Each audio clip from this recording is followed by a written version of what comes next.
Hello, my good friends. Welcome to this video where we'll be reading the introduction and chapter 1 of Caleb Maupin's book, BreadTube Serves Imperialism. And I'm so glad that you've been able to join Caleb and myself for this. This is a recording of a stream that I did.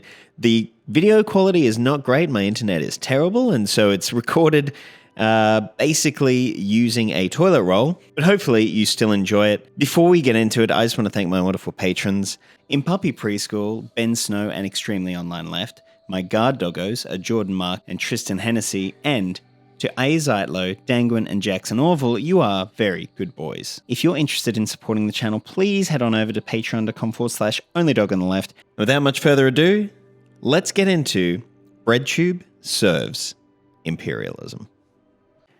The events of January 6, 2021 will go down in history. The images of supporters of President Donald Trump and adherents of the QAnon conspiracy theory bursting into the US Capitol building shook the world. While US media presented it as simply an example of the criminal and violent nature of Trump supporters, to any observer with an astute political understanding, it showed much more than that.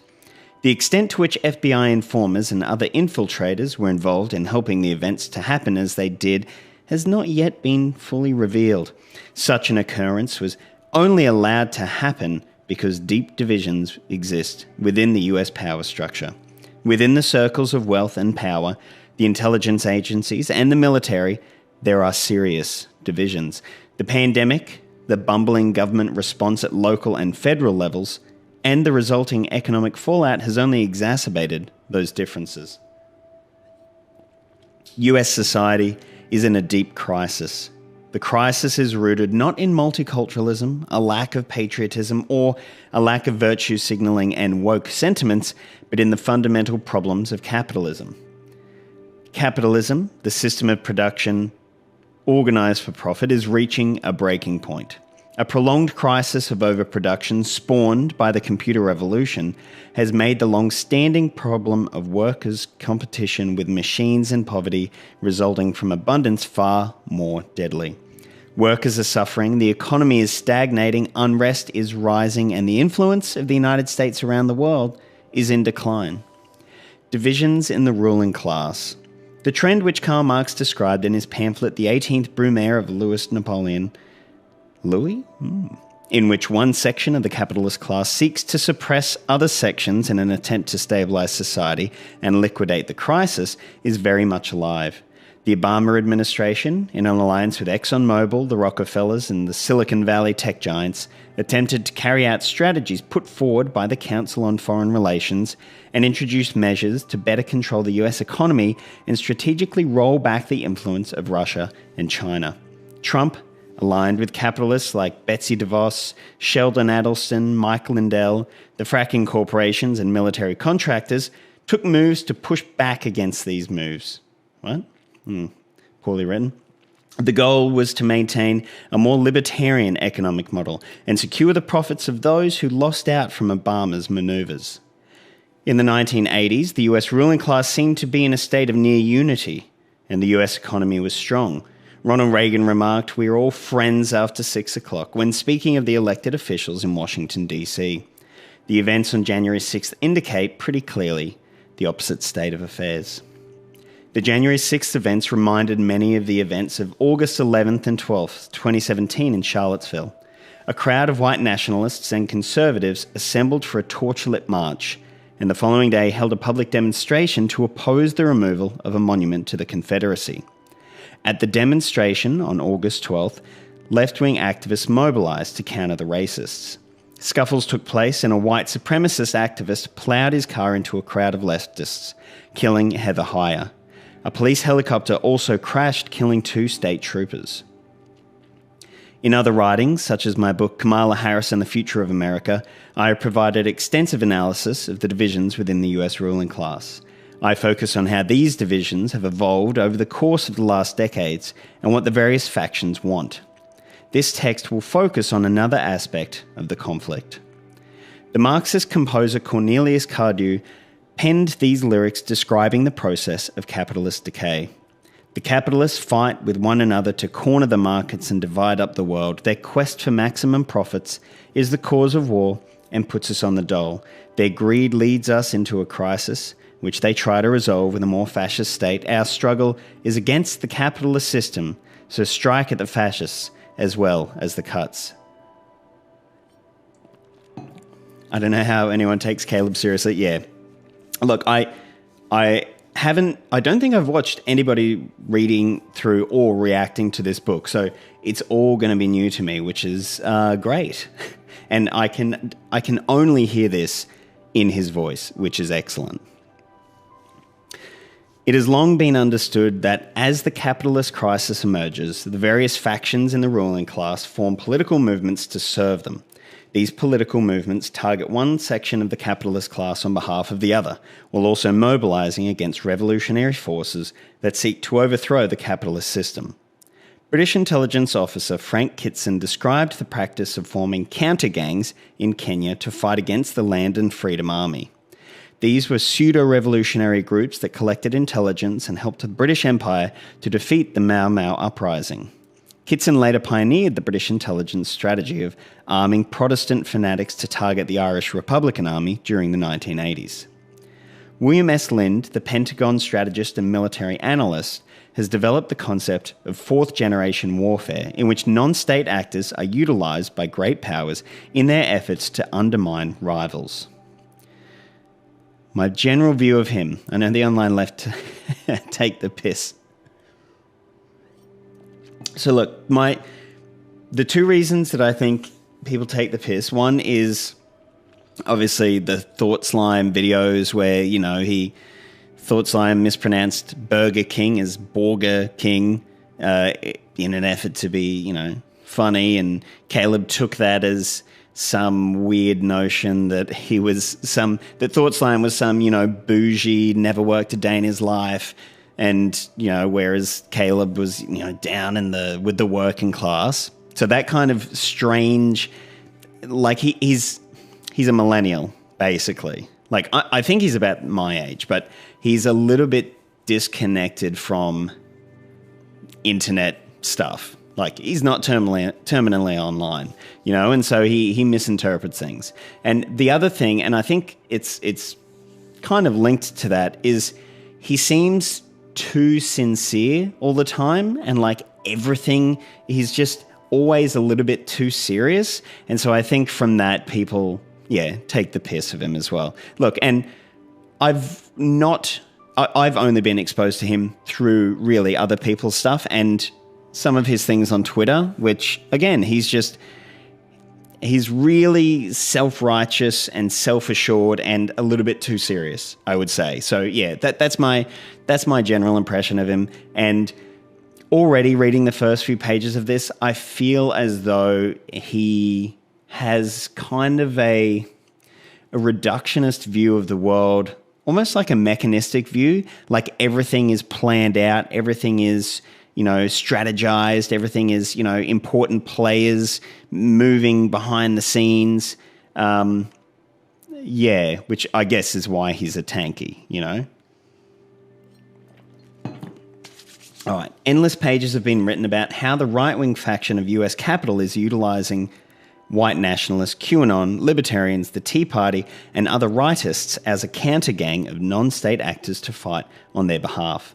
However, very little has been written about what is obviously retaliation from the rival faction.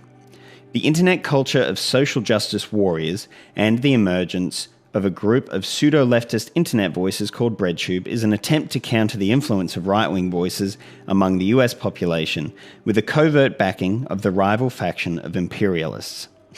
Kind of self-explaining. It's Caleb Maupin, who works for RT. And so that's the other thing, is that, he clearly has a bias there.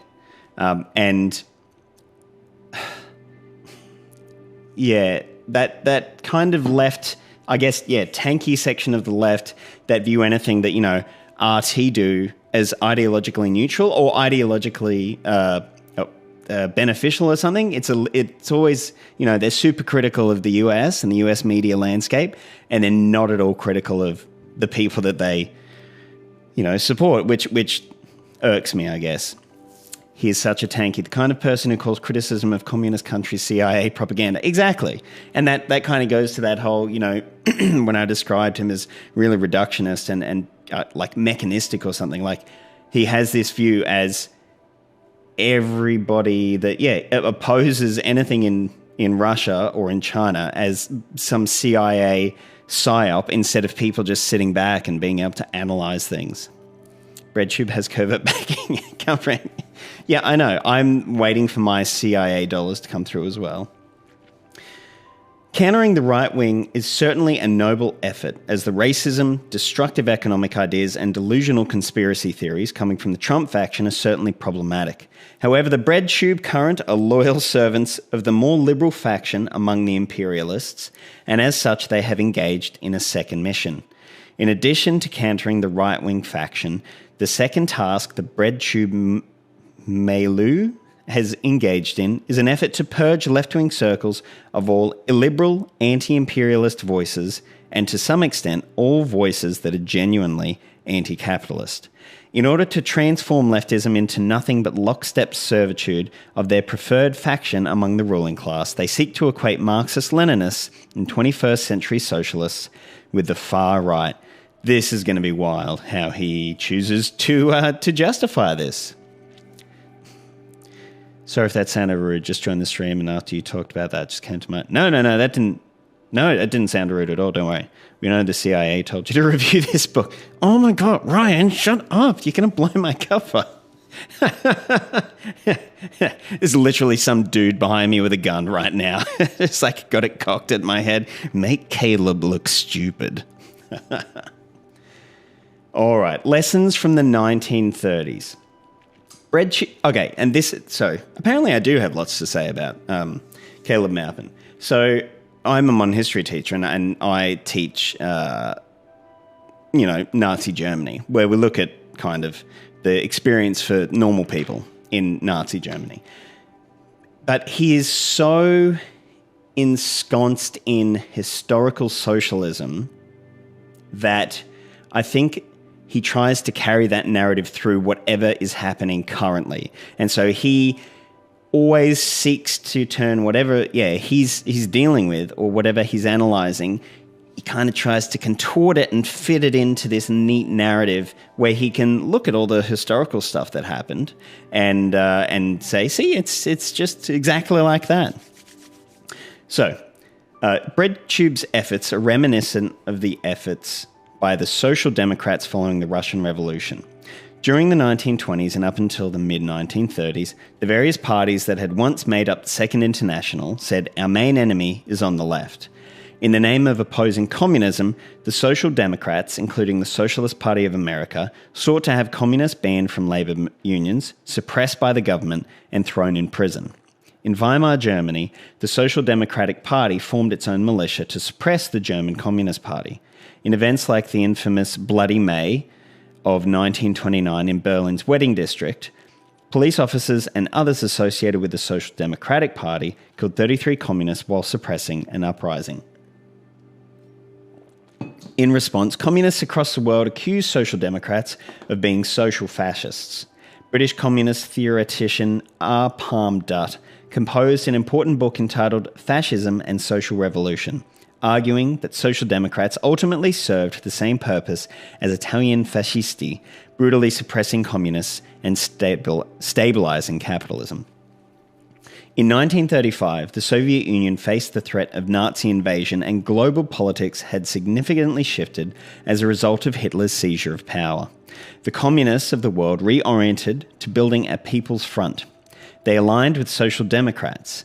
In the lead-up to the Second World War, Social Democrats dropped much of their anti-communist fanaticism and embraced communists as anti-fascist allies. The various People's Front alliances, including the Roosevelt Coalition in the United States, won many great victories for working people and set the stage for the defeat of fascism. During the 1920s, German communists fought against Social Democrats who raised the slogan, "Our main enemy is on the left." The anti-communist violence of Social Democrats eventually set the stage for the Nazi takeover in 1933. Okay, so that is a reach. Wow. That... Whether...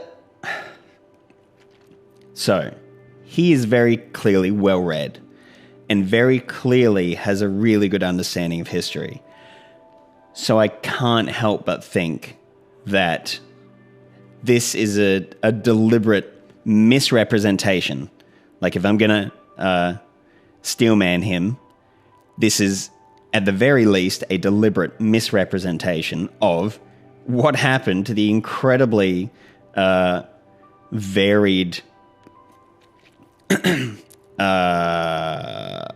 the incredibly complex, rather, turn of events over the 20 years from World War I to World War II in Germany, and what led to the Nazi takeover. So, all right, many observers have noted the historical irony of communists and social democrats. Leftist infighting definitely contributed to fascism rising. Yes, but to say that eventually set the stage for the Nazi takeover ignores so many of the other kind of material conditions that were happening.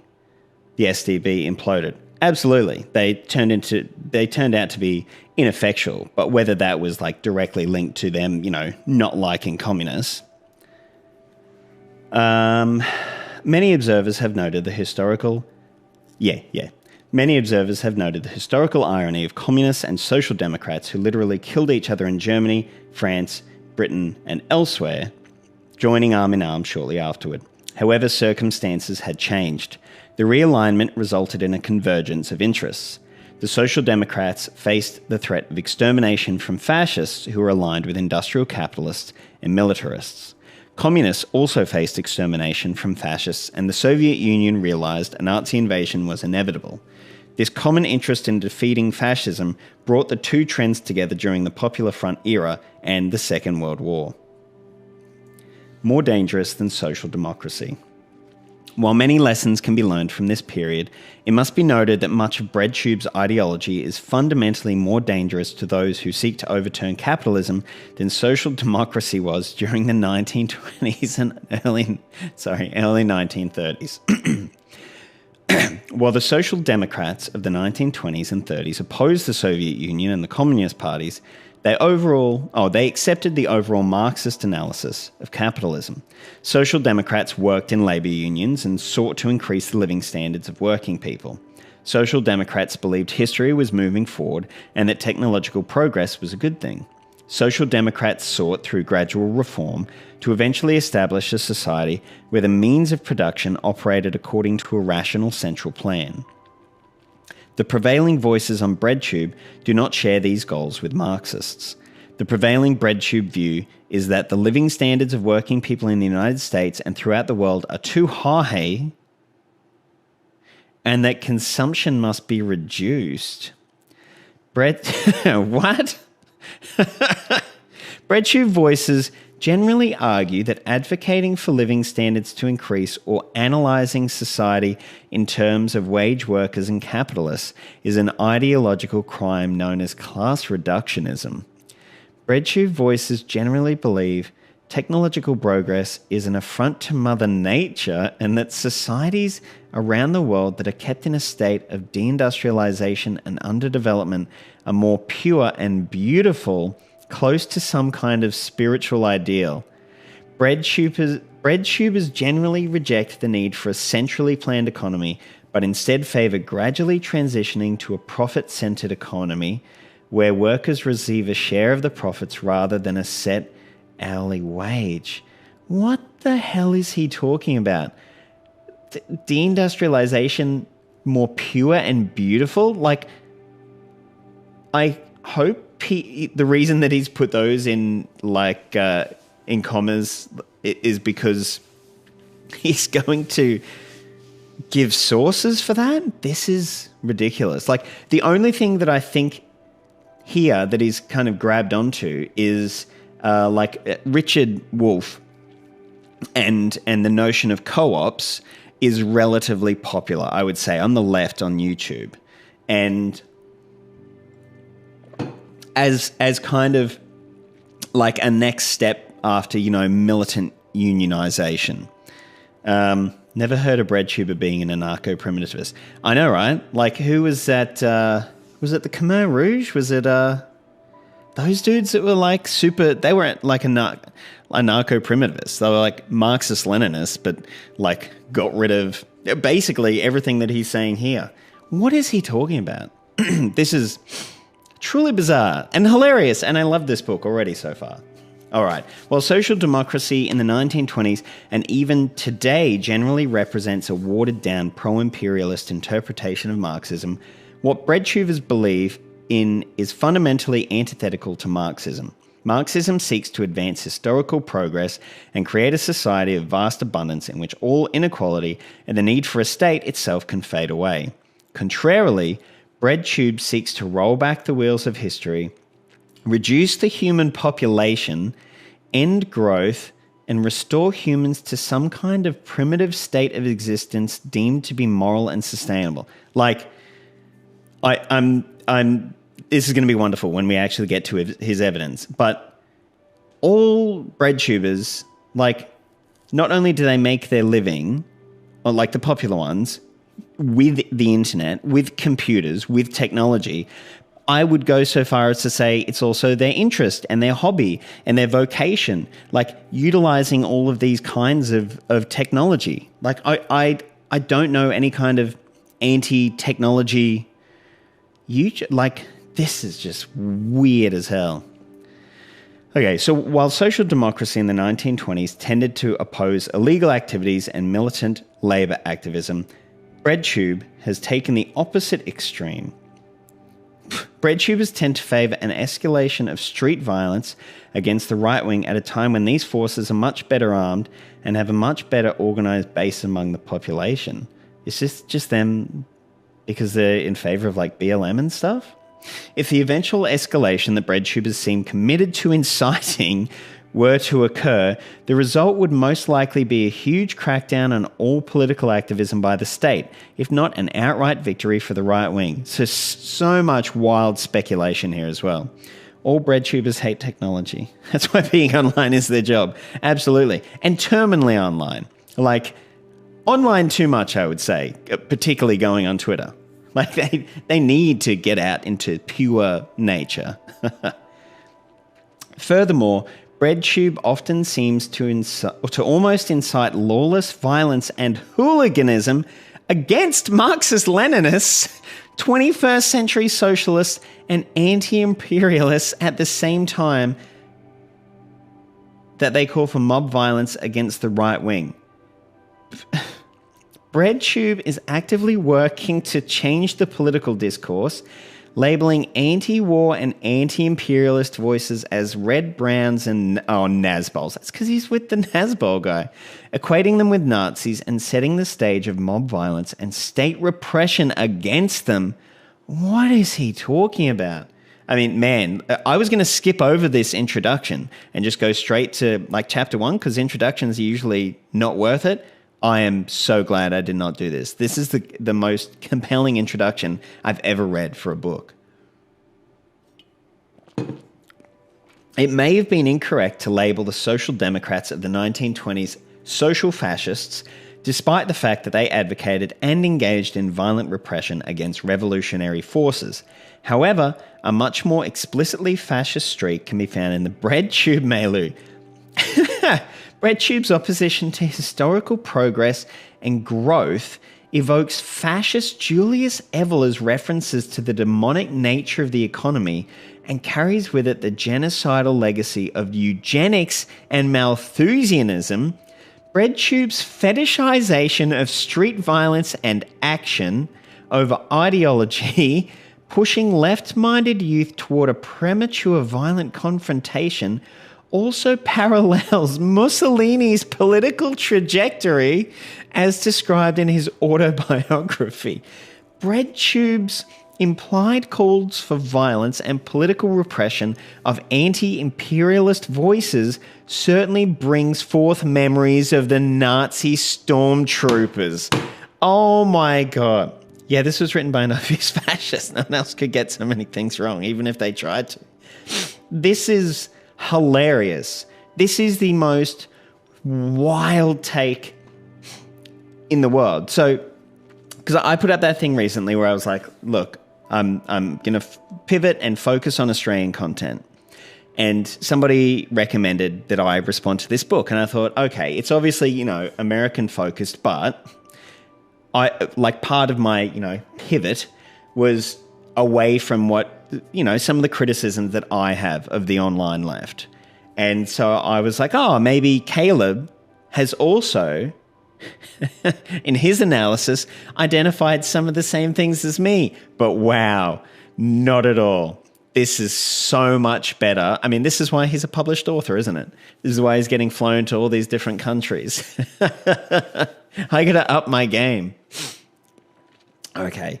Whether or not BreadTube ideology constitutes a modern variant of fascism is not the focus of this book. Oh, dude, I'm almost positive it is. BreadTube, after all, is merely an internet community engaging in propaganda work. The ties of BreadTube to the Antifa street fighters are most likely extensive, but cannot be confirmed. Does this dude get all of his... Like, is there a Marxist equivalent for Fox News? Like, what is this guy talking about? So far, the actual violence against rival leftist voices has been rare, though cyberbullying, intense harassment, and intimidation has not. The purpose of this book is to debunk and expose the dangerous pseudo-leftism which BreadTube espouses. Genuine leftism and Marxism is the only way out of the crisis. The primitivist worker co-op, oh, there you go, non-authoritarian society BreadTubers advocate is not really achievable or desirable. There's like only a few popular anarchists. Like with the non-authoritarian, he must be referring to anarchists, right? I have criticism of the left in general. Pride stops too many of us from voting, leaving the rest of us to do the dirty work. Yeah, I mean, and see, that's the thing, is there are so many legitimate criticisms that you can have of either praxis, like ideology and purity versus like pragmatism and how you go with that, or like optics and all this kind of stuff, to know like different preoccupations that people have, you know, focusing on maybe what we think are the wrong things, but none of that is whatever he's talking about here. Like, it is just so... I got to treat it as hilarious. Otherwise, I'm going to get, like, just too blown away. Yeah, absolutely. So, the distorted and confused worldview of BreadTubers ultimately serves the ultra-rich and globalist-oriented factions of the capitalist class. While it has very little to do with Marxism, it is highly reminiscent of the occultist worldview of Marilyn Ferguson, a spiritual guru who is highly influential among American intelligence operatives. It's all CIA. She served as spiritual advisor to Al Gore. This book will show that the BreadTube perspective is a mishmash of old, deviant, pessimistic trends among the middle class utilized to combat the socialist movement. What? Okay, well, there we go. That was the introduction. Now that we have wet our tongues, let's head in there. Chapter 1. What and who is BreadTube? The nature of the counter gang. As of this writing, the current Wikipedia article on BreadTube opens by defining it this way. BreadTube or LeftTube is a term used to refer to a loose and informal group of online content creators that provide editorial opinions and educational lectures from socialist, communist, anarchist, and other left-wing perspectives. BreadTube creators generally post videos on YouTube that are discussed on other platforms such as Reddit. BreadTube creators are known to participate in a form of algorithm hijacking. They will choose to focus on the topics discussed by content creators with far-right politics. This enables their videos to be recommended to the same audiences consuming far-right videos and thereby expose a wider audience to their perspective. I mean, I guess I would say that. Like, I've never heard of algorithmic hijacking, but yeah, like, talking about Ben Shapiro and talking about Steven Crowder is going to get you more clicks. It's unfortunately a sad reality of being on the internet. But, you know, with all the millions of dollars of advertising that those guys, and PragerU, et cetera, are putting in, I think there's also some kind of responsibility to provide pushback or, a different perspective on these things in the off chance that somebody that watches that stuff is going to stumble on your video. This Wikipedia definition of BreadTube seems to almost confirm the thesis of this book, that BreadTube is an entity that is being utilized by the more powerful liberal globalist wing of the Western capitalist power structure to beat back the emerging right-wing opposition. What? It is worth examining a few of the major players in the BreadTube universe. So wait, does Caleb not view the right wing as his opposition either? It seems like from what he has been saying, it doesn't seem like he's particularly concerned about the right wing. He said, that racist and blah, blah, blah. But he kind of, this is weird. Or does he view right wing as like neoliberal and globalist? And he's on the other side of that. And so if you're not on his side, that must mean that you're just in cahoots with the neoliberal globalists. Natalie ContraPoints Wynn. Probably the most level-headed and articulate voice among the BreadTube community is Natalie Wynn, who uses the moniker ContraPoints. Natalie is a transgender college graduate from Arlington, Virginia. She studied at Berklee College of Music, Georgetown University, and Northwestern University. ContraPoints has college graduate. Doesn't she have a master's in philosophy? Wasn't she going to do her PhD and then kind of said, screw this?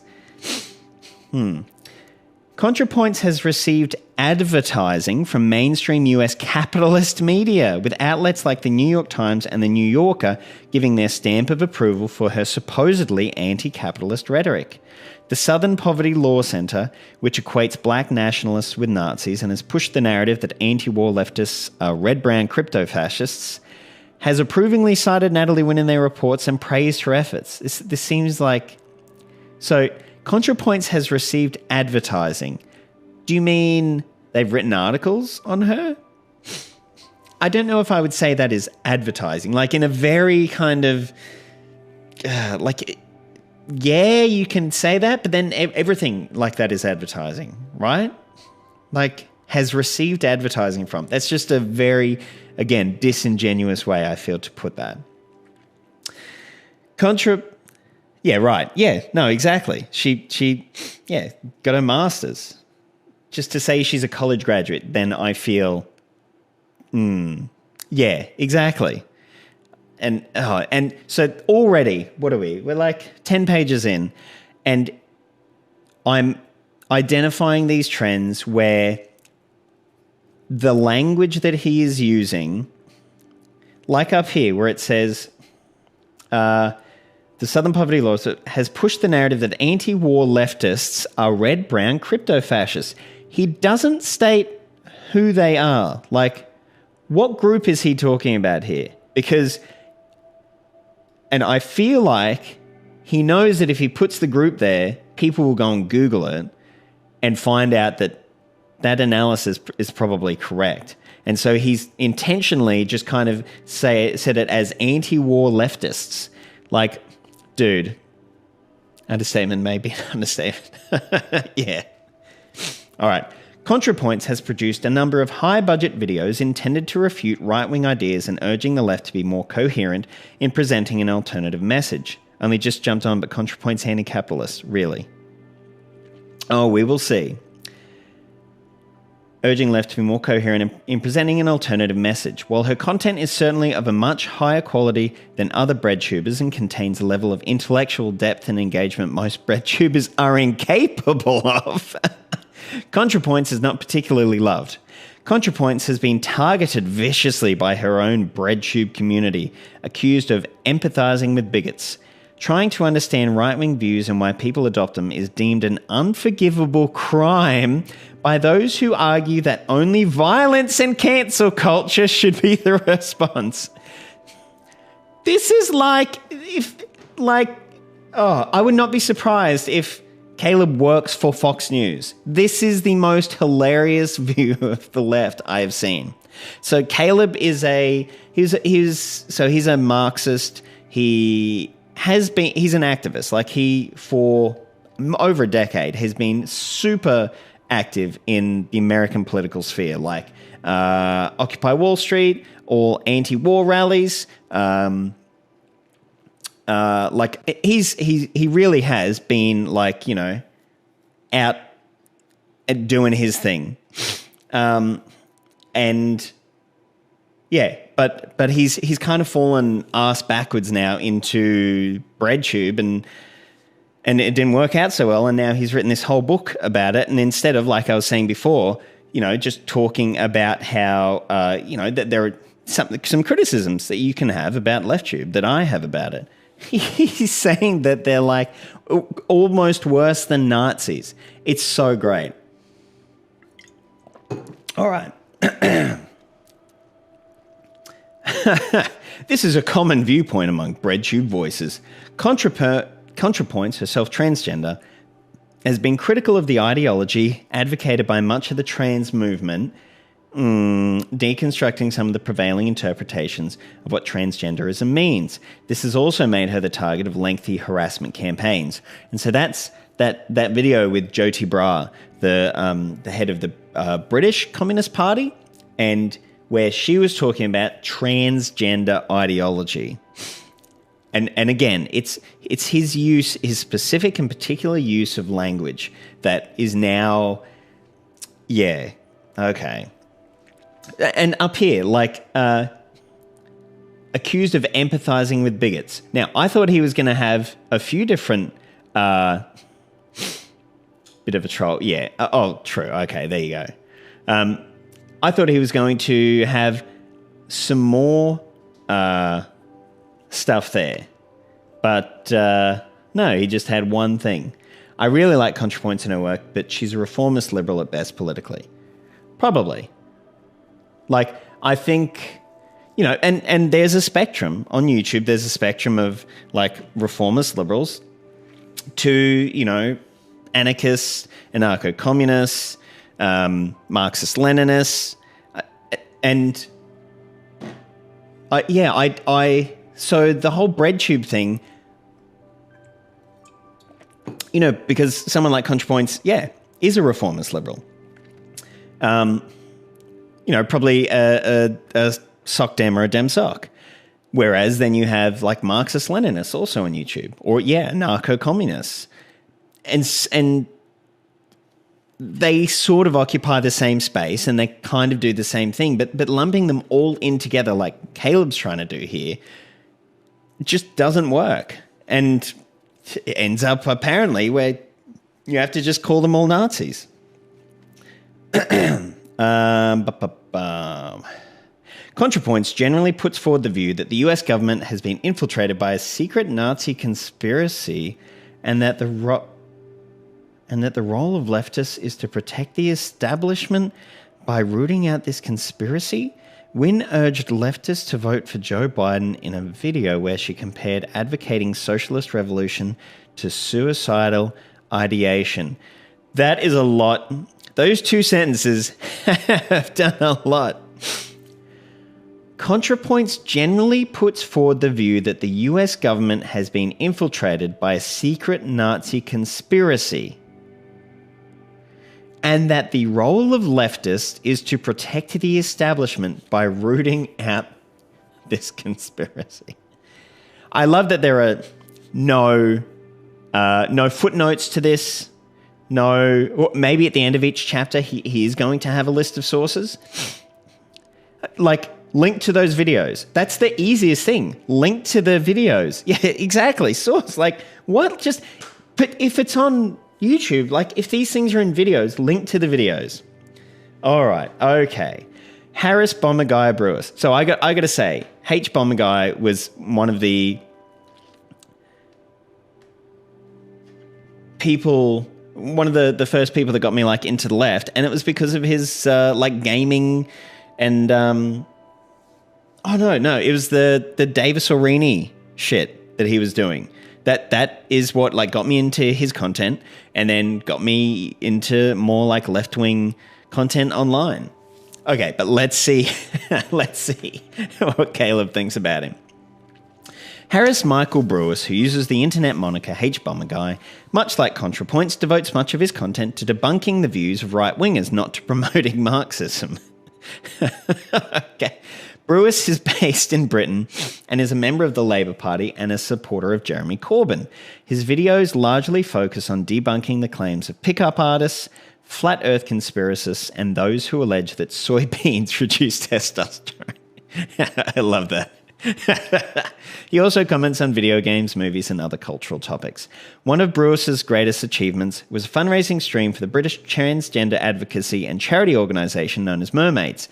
On this stream, which continued for 57 hours and 48 minutes, Brewis was joined by US Representative Alexandria Ocasio-Cortez and Chelsea Manning, as well as a number of Hollywood actors such as Colin Mochrie and Mara Wilson. Oh wow, I didn't know that Mara Wilson was on there. Does everybody know that Mara Wilson is Ben Shapiro's cousin? Isn't that just hilarious? I feel like he should have said, because didn't they raise over $300,000 for that? I feel like that is something that he also should have popped into there. All right. Ian Vaush Koczynski, a video game playing child of wealth. From Beverly Hills, named Ian Koczynski, has taken on the moniker Vaush. He has been appointed by YouTube algorithms as the unofficial spokesperson for Marxist, socialist, and leftist thought. Vaush's father is Mark Koczynski, a figure in Hollywood who describes himself on LinkedIn as director, visual effects artist, and supervisor with 20 years of experience in production. I feel like if he was really famous, Caleb would have put in some of the movies he's worked on, and so I don't feel like he's... Anyway, I might be wrong. Maybe Vaush's dad is great. So wasn't Jim Sterling on that stream, or am I thinking of a different stream? I'm not sure. So I never watched the stream. That was the Donkey Kong 64 one, though, right? Where he just went through Donkey Kong 64, like, for, 57 hours or something crazy. He thinks H.Bomberguy is bad because he makes videos that he finds interesting instead of videos just praising Marxism. Yeah, and that's the other thing. Like, earlier when I was saying how, for YouTubers, I would say that, video as a medium and the technology surrounding it and all of that kind of stuff is also their hobby, is their interest. Caleb's interests are ideology. Like, he said something earlier, like that, convincing them to be entertaining instead of pursuing ideology or something like that. Like, Caleb loves books and ideology and blah, blah, blah, blah, blah. So, yeah, he's like kind of, he's basing all of these assumptions on, or his appraisal rather, on what he views as valuable or as important, but he never really explicitly states that, or explicitly states why that is important or valuable. All right. In earlier years, Vaush used the moniker Irish Laddie. He appeared on the streams of internet video game enthusiast Stephen Destiny Bennell to argue in favour of his interpretation of anarcho-communism. He eventually set up his own Twitch and YouTube channel on which to play video games and urge listeners to vote for Joe Biden.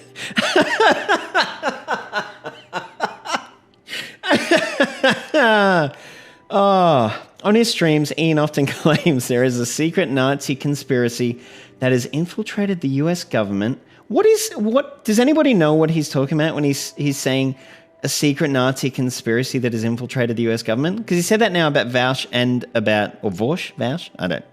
I don't have much to do with Vaush. Vaush. And ContraPoints. Like, what is this secret Nazi conspiracy that he's thinking of? All right. Misinterprets key Marxist concepts, equates critics of US foreign policy, for example, tankies, with Nazis, all while using excessive profanity. In the aftermath of the January 6th Capitol riot, Vaush appeared to call for mass totalitarian-style disappearing of Trump supporters, tweeting out, "Democracies cannot coexist with these people. They disappear or we all do." All right. Okay. Kaczynski seems to have an odd fascination with pedophilia. In one debate, he argued that purchasing a laptop computer was morally equivalent to purchasing child pornography. Oh, that was when he was debating vegan gains. So I'm vegan, and occasionally, so I don't know. I have a kind of little soft spot for vegan gains, although I would never, stand behind him, and back him up, basically. But, he's interesting. The kind of thing that happens to these debate bros is that they have to like save themselves from, quote unquote, losing a debate. They have to go to these weird extremes where, saying that purchasing a laptop computer was morally equivalent to purchasing child pornography. Because I saw that bit and it was fucked. Like, it's just dumb. And that's a reason why I really dislike the whole debate, sphere thing. Because it's not about the position or the ideas. It is just about their ability to use rhetoric and semantics and create these little scenarios where, you have to kind of choose a really terrible topic to stay consistent. And I hate that. Okay. In other instances, he's argued for ending age of consent laws, though he has since claimed to have changed his position. The website Drama Report... wait, isn't this the first... in all of these YouTubers he's covered so far, this is the first source that he's given, and it's a website called Drama Report. All right. The website Drama Report published an article on September 8, 2020, featuring claims from a former friend of Vaush who said he had admitted to her that he viewed child pornography and that she had reported him to the FBI. Ian Kaczynski has admitted that he did indeed sexually harass at least one woman while he operated under the moniker Irish Laddie, sending them inappropriate messages, including statements about and photos of his genitals and threatening to dox the woman if she went public about his behaviour. Vaush has acknowledged and apologised for such actions. A large number of unconfirmed rumours about other sexual misconduct allegedly perpetrated by Vaush can be found online. The personality of the 25-year-old indicates signs of narcissism and sex addiction. Caleb Maupin be like, from the respected academic journal Kiwi Farms comes this revelation. Look, that would be the second source that he's reference that he's given so far. So, look, if it's if he's going to give Kiwi Farms, at least he's citing his sources. Never mind, I was thinking of Philosophy Tube. Oh, okay, yep. All right. Some have speculated. Oh, this is like the laziest. This is like a news article. People have stated, or reports have been. Concerns have been raised. It's like the weediest. How can you write it? Oh, okay. I'm getting away with it. So, some have speculated that his blatant rudeness and inability to comprehend other people's views indicates he may be in the autistic spectrum. Well, that is not where I thought that was going. Vaush seems to have a bigoted view of Midwestern and Southern Americans, viewing them as inferior rabble, not as sophisticated as he and his wealthy neighbors in Beverly Hills. In his perspective, the calls for economic justice from working people in the Rust Belt are class reductionism and fascist populism. I would love any source for any of this. This is the laziest writing in the world. Okay, Koczynski has lied excessively about this author, claiming which might be why, so far, Vaush has had about 5 times the length that the other people have had. Okay, claiming that he is a literal Nazi and that he supports US billionaire capitalists like Jeff Bezos, statements he clearly knows to be false. He also baited this author for allegedly being anti-American, which is a very odd accusation for a supposed Marxist and anarcho-communist to make. Why? In many streams, it seems apparent that Vaush has handlers or advisors who are more familiar with Marxism than he is? What? In many streams, it seems apparent that Vaush has handlers or advisors who are more familiar with Marx. Oh, is this because he thinks everyone's paid by the CIA? Often Vaush will be seen stuttering his way through explaining concepts that he does not clearly understand, clearly quoting someone else, most likely an individual who learned the concept in an academic, not activist setting. Oh my God, we're still going, CIA confirmed, 100%. His handlers. In one embarrassing stream, Vaush read aloud quotes from Mao Zedong, Lenin and Marx, which he said justified support for the Democratic Party of the United States in the 2020 election. It became clear to many viewers that the list of quotes had been prepared by someone else and that Vaush knows very little about Russian or Chinese history. Oh. However, this has not stopped this smug video game player from occupying the position of being the primary Marxist voice on the internet.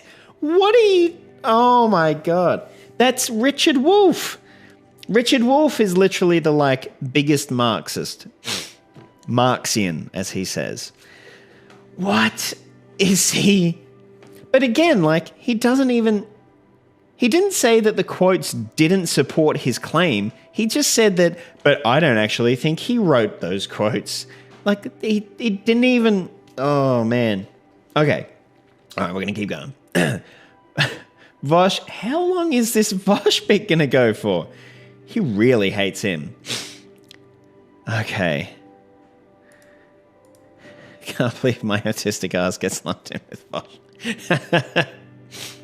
No, that just means that you can now go and get money from the CIA, I'm pretty sure. All right.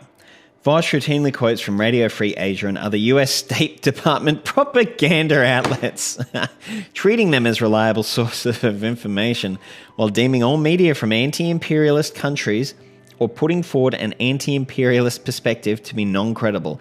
Do you have evidence of this? Just so many wild assertions, and they are wild assertions. If you had said BreadTubers seem to focus on a lot of social issues rather than materialist or economic issues, I would go, yeah, okay, that's not a wild assertion. But if you're talking about how they've got CIA handlers and shit, I feel as though you need to be providing evidence. But this is a book. This is a published book. Okay. One of Vaush's favorite talking points is to accuse all who question US media allegations against China, Iran, Russia, and other anti-imperialist states of being the equivalent of Nazi Holocaust deniers. Okay, I'm going to guess here that it's the Uyghur thing in Xinjiang province that tankies hate talking about. Right? Tankies hate talking about that. And I think it was Caleb was recording himself on the street somewhere and he was addressing it and basically saying, oh, it's all US propaganda, blah, blah, blah, blah, blah. That whole thing of, if you're against my position, you're the enemy. Anything from my position is perfect and true. According to Vaush, if US media says that Saddam Hussein has weapons of mass destruction or that the evil Spaniards have sunk the USS Maine, you must believe it. What? Okay, I'm sorry, but Caleb would be a great debate bro. Why doesn't he get into that sphere? Why is he not... Oh, man. Because I feel like he has this in his head. I'm guessing that it didn't take him long to write this book at all. I mean, not just because there's not a lot of citations, but I think he's I think he's a quite intelligent person. And he knows, like I said, his history and his ideology. He's not talking about something equivalent to hating talking about that something. Yeah, exactly, right? All right.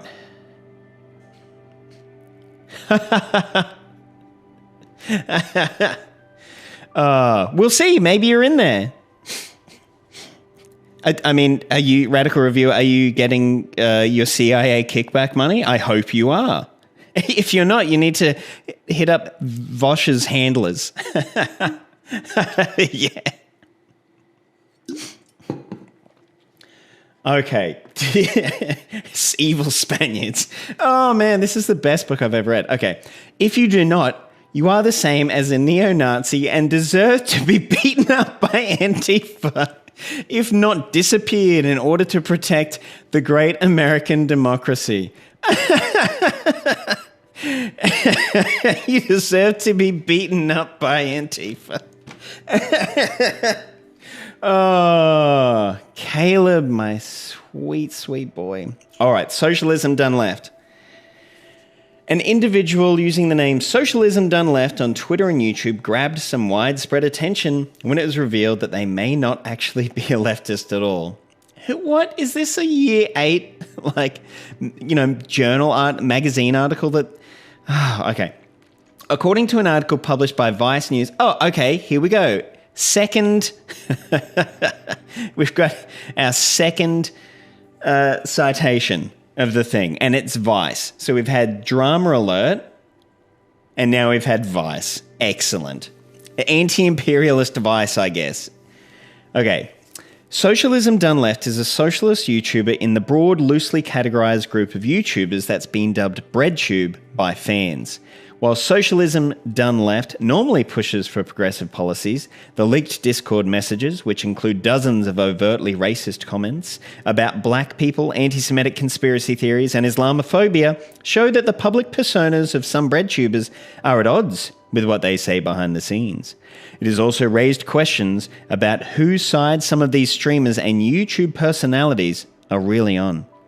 The messages, some of which Socialism Done Left has admitted to posting, apparently come from the YouTuber Destiny's Discord channel and were largely made in 2019. Okay. Beaten by Antifa. I mean, that sounds like an excellent hardcore band name. Like, Beaten by Antifa. I love it. Okay, while Socialism Done Left is a much less well-known BreadTube personality, the revelations about them grabbed attention due to widespread suspicions about various BreadTube voices, their origins, and their sincerity. The Vice write-up goes on. What? He's still quoting Vice. What? Okay. Socialism Done Left has since apologized for these messages on a Twitch livestream, saying that some of these statements were jokes made for shock humor and that he does not use this language anymore 3 years later in 2021.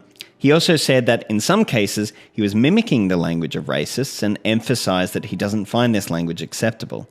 Despite Socialism Done Left's apology, leftists on Twitter and elsewhere don't seem to be buying it. This is it's like the first thing that I'll agree with.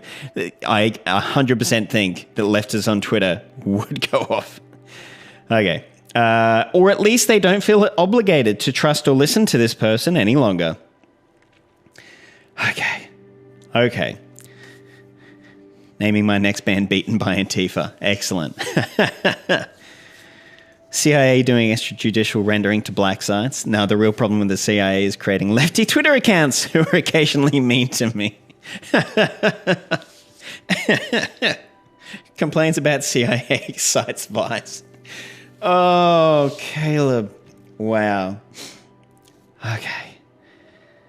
Okay, the claim that such statements were intended as jokes doesn't seem to hold up when examining their context. The Vice report quotes one of the whistleblowers who said, "Why the fuck are black people, Jewish people, and trans people always at the butt of these shitty jokes? Who were you parodying here? Punchline?" What? Report quotes one of the whistleblowers. Oh, I thought that... Sorry, I just totally misread that, and I thought it was going to be one of the things that he had said. Okay. It's worth noting that Socialism Done Left echoed the anti-tanky narrative, equating leftists who do not echo US foreign policy rhetoric with the far right. If you don't agree with me, you echo US foreign policy rhetoric. It seems that inciting leftists against China was the primary focus of Socialism Done Left content, much of which has been removed in the aftermath of the leaked messages. Oh, here we go. Matt Thoughtslime. Wait, what? All the other people that got their name also had their last name there. A Canadian comedian whose legal first name is Matt. Thoughtslime needs to change across all platforms. That should be the first thing on any of their sites. A Canadian comedian whose legal first name is Matt.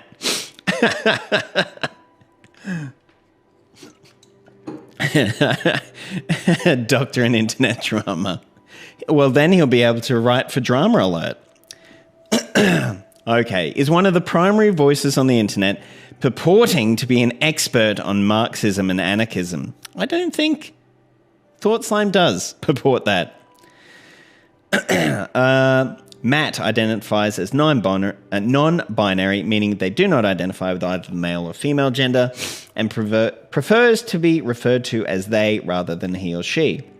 Matt uses the YouTube moniker Thoughtslime, and their video background features a green snot-looking sludge. Matt is essentially a cyberbully who wraps their comedy in pseudo-leftist ideology and 90s goth-style edgelordism? What? I want to know their first illegal name. It's Mildred. 90s goth-style edgelord? Oh, maybe Caleb is older than me. Does anybody know how old Caleb is? I actually have to check. I'm sorry.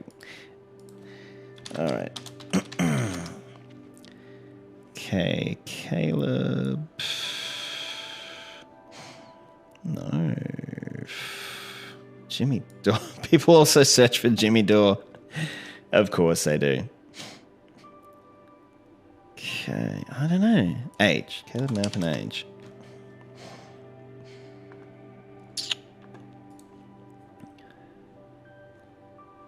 Age. Not publicly available. Okay, well, that was kind of useless. Y'all thought Leafy is here and Keemstar and such were mean. Wait until you hear about this Thoughtslime character. The biggest bully on YouTube. Oh, especially with the 90s goth-style edgelordism. I'm certain I'm older. Matt seems to have had a very difficult life, something they frequently remind viewers. Oh, that's the grossest way to put that. Something they frequently remind viewers of. Not something they frequently reflect on. Not something they frequently talk about. Something they frequently remind viewers of. Topics like suicide, depression, child abuse, bullying, and mental health are frequently discussed. After a failed comedy career, Matt turned to making movie reviews for YouTube and somehow seems to have stumbled into politics.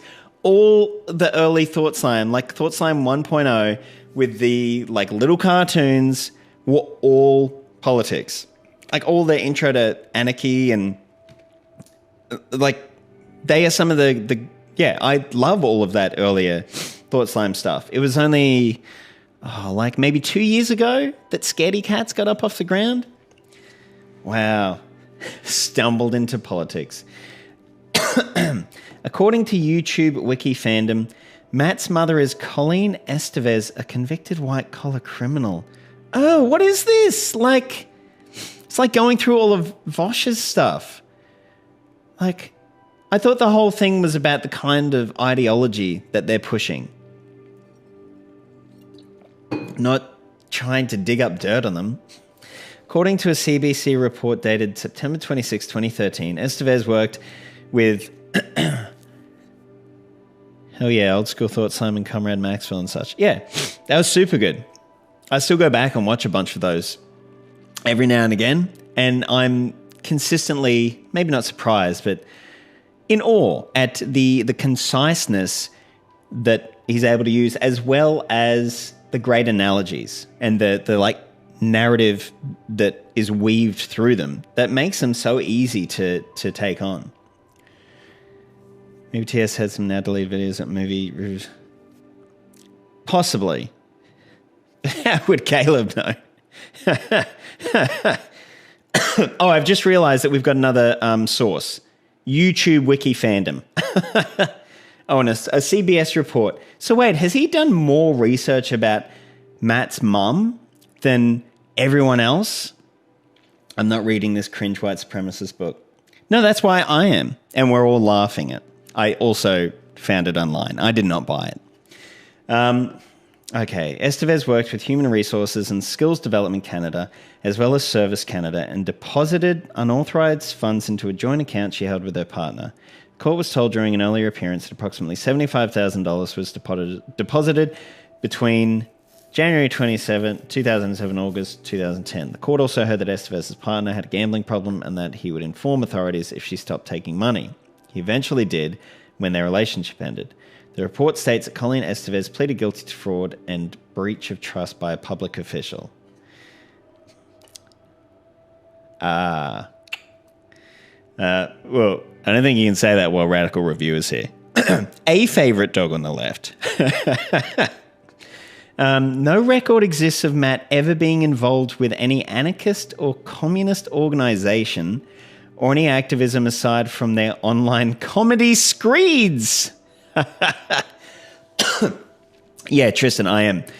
So I want to try and stream more. So I figured, but rather than trying to, go through and record a video where I'm reading through this, because every time I stuff up, I like stop the recording and go back and do it over, which takes forever. I might as well read it like this and then, be able to do a video on it at the end. And wow, it is exceeding my expectations absolutely tremendously. It's just the wildest shit that I have ever read. Like, honestly, this is just so off the chain. Okay. Or any activism aside from their online comedy screeds. So good. Matt's followers tend to target whoever Matt has chosen to unleash their rage on with absurd personal attacks and harassment. Matt routinely takes the statements that people make out of context. Is this the Burger King? Distorts opponents' positions and makes statements that they most likely realize to be false. Like what? Oh, here we go. For example, Matt has claimed that this writer's father was a Wall Street banker and that this writer has never criticized the right-wing YouTube channel PragerU, among other statements that are obviously inaccurate and could be debunked by a simple Google search. Caleb, talk about the pot calling the kettle black. Could be debunked by a simple Google search. Maybe you should try it sometime. Oh. Wall Street banker. Dad? What? I've watched, I think, all of Thought Slime's. So I rarely watch their live streams, but I've watched every Thought Slime video that is up on the channel. And I cannot remember that ever happening. I remember Matt talking about the whole Burger King thing because Caleb said, when I was in college for a summer, I had to work at a sandwich shop. And he talked about, kind of slum tourism, like a middle class Caleb, going and working for a summer while at university instead of having to work those service jobs like Matt did for, over a decade out of necessity. You sound like you have a cold. I have really bad hay fever at the moment.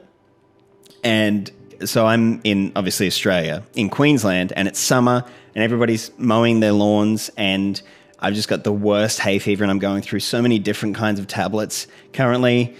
And, oh yeah, okay. Sorry, I'm coughing heaps. I've only just realized.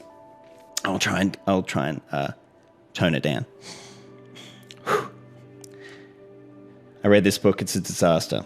Yeah, it's wonderful. Matt's videos tends to fixate on things like slime, feces, genitalia, and other things deemed to be ugly. What? Deemed to be ugly? Oh, thanks, man. Deemed to be... Matt's channel is much like the Netflix show 13 Reasons Why, in that while it appears sympathetic to the mentally ill, what? It more or less encourages and enables people to fixate on their depressed, rageful, and suicidal feelings, wallowing in self-pity, anger, and hopelessness. What? What are you talking about? Again, this would be really easy if you just link to the videos. Go and watch this video. Go and watch this video. This begs a fair question. How many of Matt's mostly teenage and largely transgender audience have actually committed suicide after stewing with Matt for hours on their dark feelings? Holy shit. What the fuck? I was going to try and not swear in this. What? Oh, this is gross. Wow. The answer is, of course, unknown. The answer to this wild fucking question that I just made up out of nowhere that's super disgusting. Oh, it's just unknown. Of course, unknown. Matt is kind enough to often provide a trigger warning in front of their more depressed or grotesque screeds. Yeah, he's literally trying to blame ThoughtSlime for suicide. Yeah, wait, what? Okay, Radical Reviewer said it. There are so many ThoughtSlime videos about feces and genitalia. What? I can't think of any videos where ThoughtSlime has talked about feces or genitalia? What? This is wild. Okay. Maddie's often... Okay. Stephen Destiny Bennell. Okay. Yeah, I was about to say, why is he... Okay, in addition to these prominent voices, he's... Yeah, well, Caleb is a Marxist. He says he's a communist. He's, like, trying to currently with infrared. He's joined up with Has, like that total... If he wants to get on here and talk about all this, like, gross online stuff and cyberbullying, Has is, like, the most broiest dickhead that does all of that shit. Anyway, okay. In addition to these prominent voices among the BreadTube universe, there are a couple of other individuals who are worth mentioning. While they are not all technically BreadTubers by definition, they are part of the sphere from which this crop of bizarre pseudo-leftist influences have originated.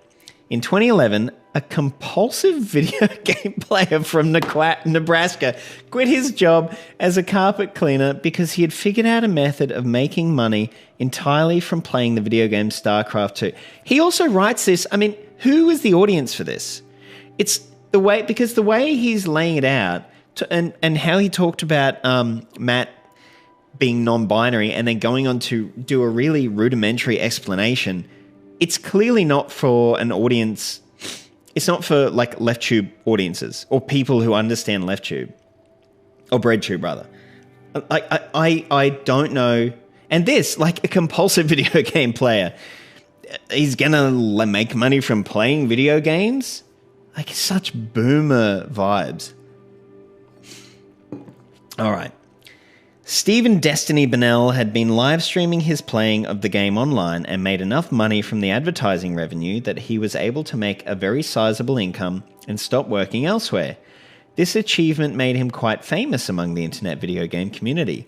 For many gamers, being able to quit their jobs, give up going outdoors or making real social connections and live entirely by gaming seems like a dream come true. Oh, just got to get the digs in there. This is hilarious. Already in Japan, there has been widespread discussion of hikikomori, acute social withdrawal, where technology enables young men to live as modern-day hermits. Destiny is very much a celebrated hero among those attracted to such a lifestyle. Is he? I don't know. I don't think I've ever watched any Destiny videos. Is he... Do the online hermit boys love him? Caleb is actually worse than I thought. This is the first time I've seen a YouTube personality get so fixated on a person to the point of accusing them of causing suicide. Yeah. I like I said a bit earlier, my views on Caleb were just, he seems like a bit too serious, but he seems, I was going to say unhinged. I don't think he's unhinged at all. I think he purposefully understands what he's doing. He must be disingenuous. Yeah, Destiny's not a leftist. No, 100%. Yeah, from reading this part and from, I think he's purposefully disingenuous. And yeah, particularly all this gross stuff, like throwing in the fact that Matt's mum, stole money and all that shit about Vaush and Vaush's dad.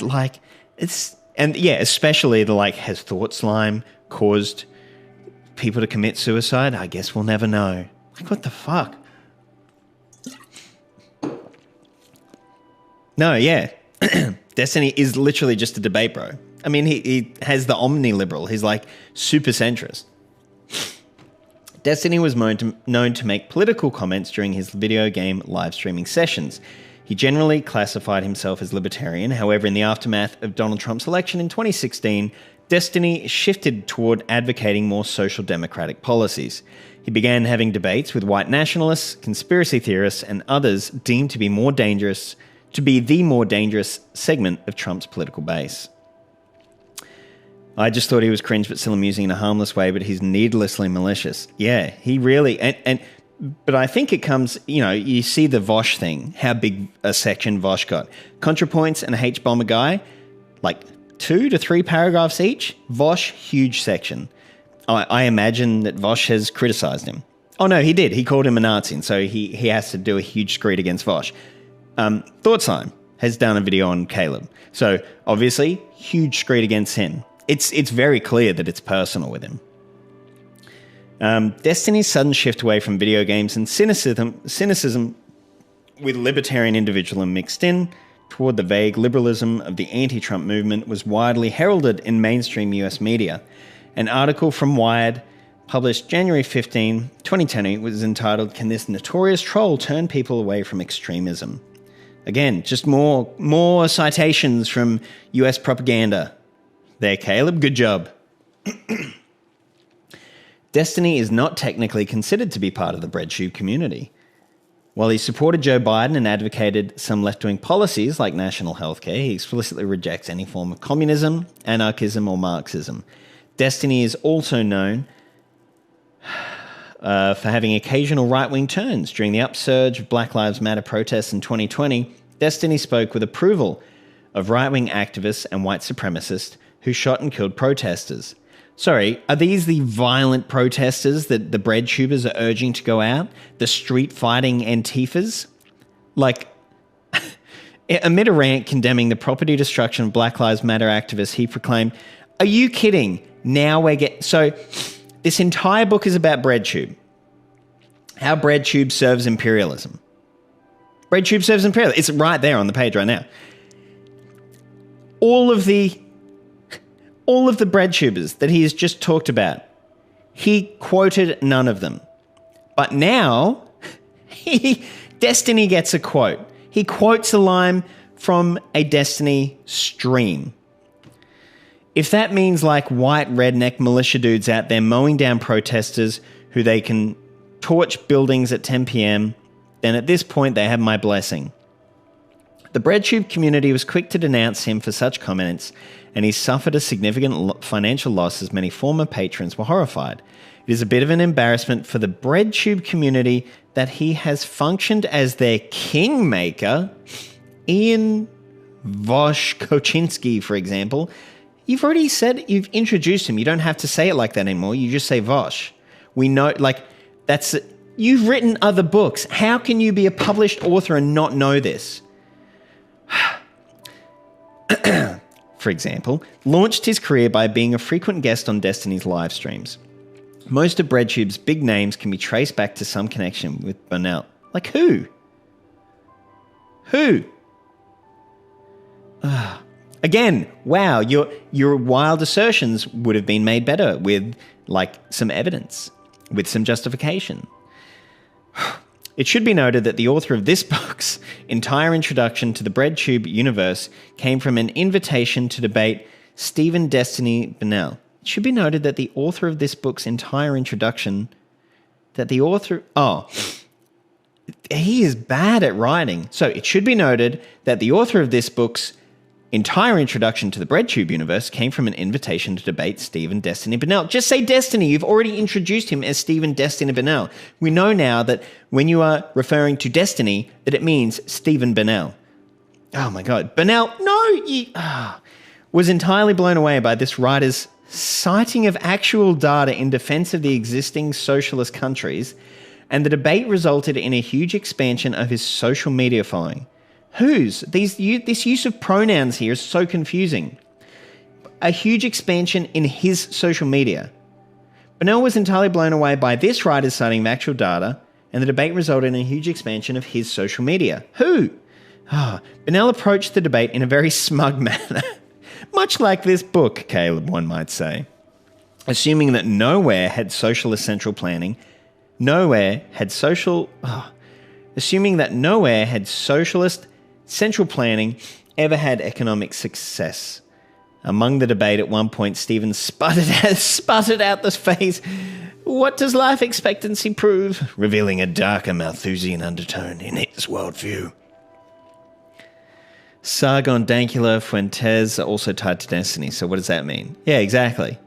I mean, if you want to make a critique of YouTube as like the medium, and then the kind of things that it entails, enables and constrains based on the technology, based on like the institutional levers, based on all sorts of things, that's fine. And that would go into it. The fact that, someone as successful as Destiny, basically you make people's careers by getting on there. And then that kind of, demonstrates, you use from that analysis, you take from it whatever you will. But you can't then just say, yeah, he's the kingmaker for BreadTube.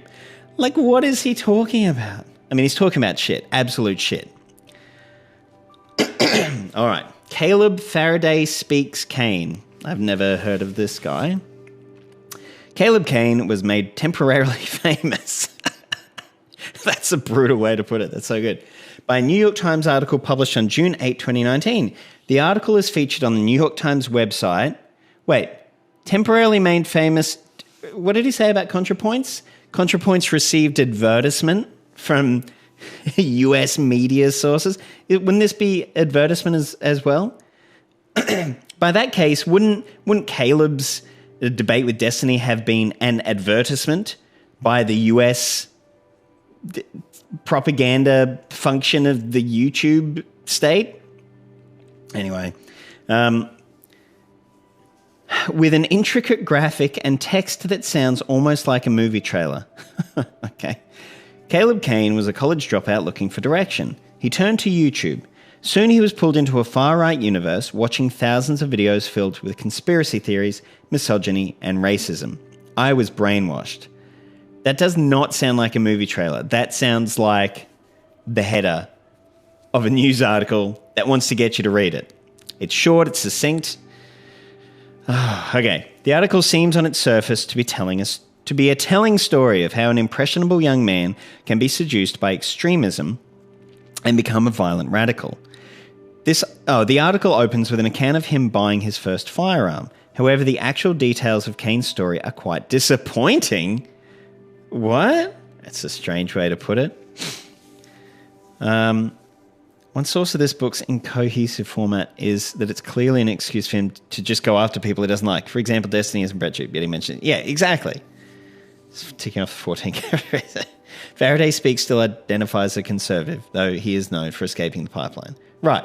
Okay. So he went down like the alt-right pipeline, escaped it, but yeah, is just a conservative, but didn't want to like go and...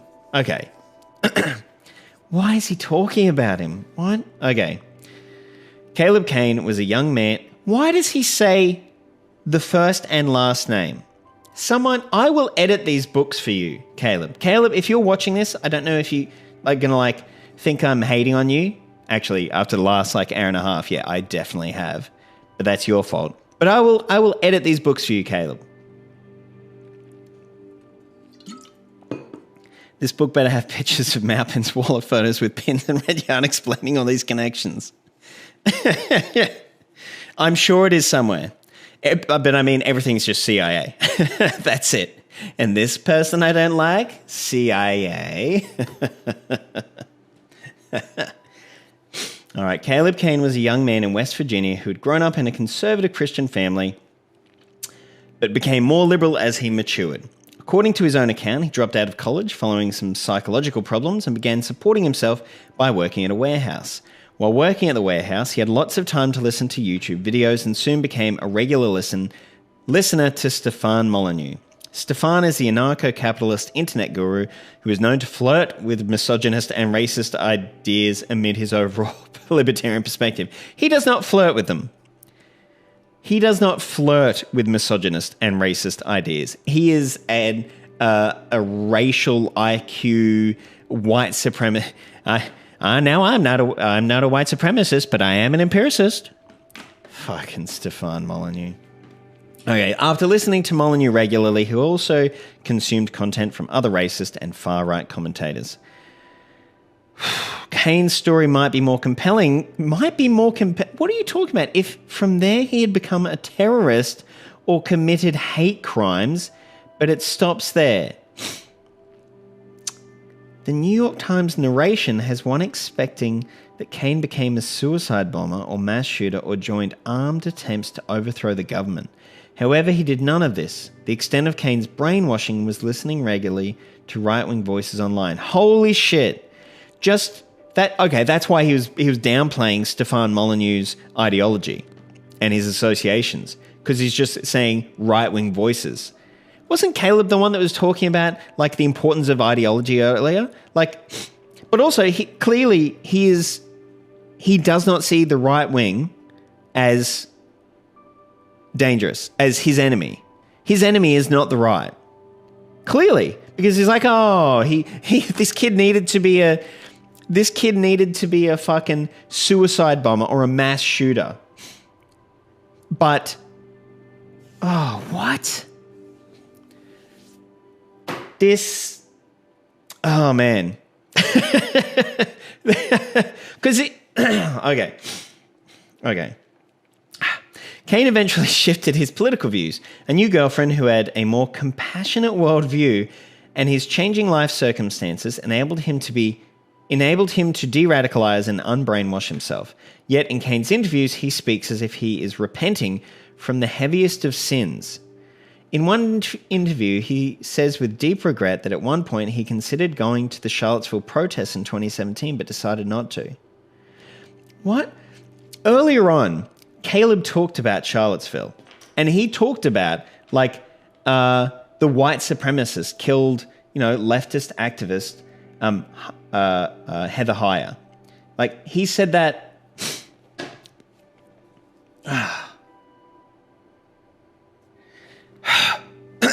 Sorry, this book started out fun because it was just like this wild traverse through the weird landscape of Caleb's like funny thoughts. But now it's just his gross, like disingenuous heart, it seems. Like the reason, in Kane's interviews, he speaks as if he's repenting with the heaviest of sins. That's because the reason he was going to go to Charlottesville is because he would have wanted to like put bullets in the heads of like, the SJW leftists who are destroying America. Probably. Knowing, going down that pipeline myself a few years ago, you do start thinking in these really black and white terms. No pun intended. And Caleb's just like, oh, we didn't kill anyone. What? After the advertising of the New York Times article. Oh, man. I can't believe Caleb got advertised all over Destiny's stream. Okay, Kane launched his own YouTube channel, Faraday Speaks, celebrating his status as a former extremist who had been de-radicalized. However, the extent of Kane's radicalism was nothing more than listening to YouTube videos, becoming more distant with his family, and at one point considering going to a demonstration, but deciding not to. You literally, if I could go back to the page and find where he talked about Charlottesville, like, he recognized the gravitas of Charlottesville. Ah. Yeah, disheartening. Yeah, it is. And disingenuous. That shit with Thought Slime really fucking got to me. Ah. All right. Kane has collaborated with Destiny. With Destiny, oh, there you go. In efforts to combat the extremism that sucked him in. He has done interviews about how to deprogram one's friends and relatives. But what exactly are they being deprogrammed from? Listening to videos online? How can you have... Oh, wow, this is just turning into a wild rant. Oh. No, sorry, I'm just going to keep reading for a while. Having political views that change with a new romantic relationship, considering maybe going to a demonstration, Caleb Kane has made clear in interviews that he advocates for social media to censor and remove ideas he considers to be conspiracy theories in order to prevent others from being brainwashed, as he was. Like what? I bet it's things like racialism and shit like that. Particularly if he was following Stefan Molyneux. Like that African Americans' IQs are just too low.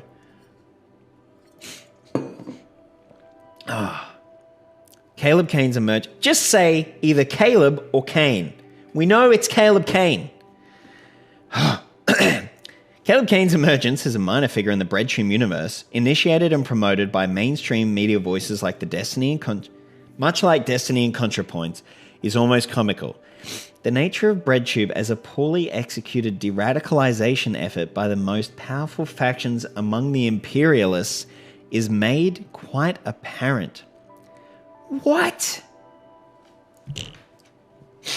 Oh, God. Okay.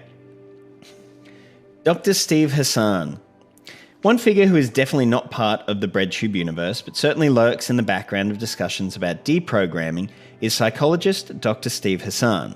Over the course of many decades, Hassan has carved out for himself the position as America's leading cult expert.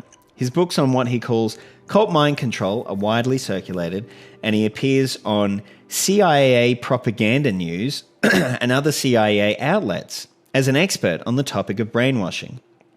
He said CNN and MSNBC though, sorry. As a 19-year-old, Steve Hassan was recruited into the Unification Church, the Moonies.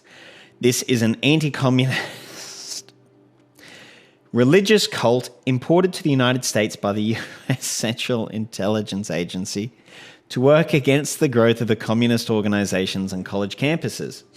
In the 1970s, many young people were involved in protesting the Vietnam War and in support of black liberation.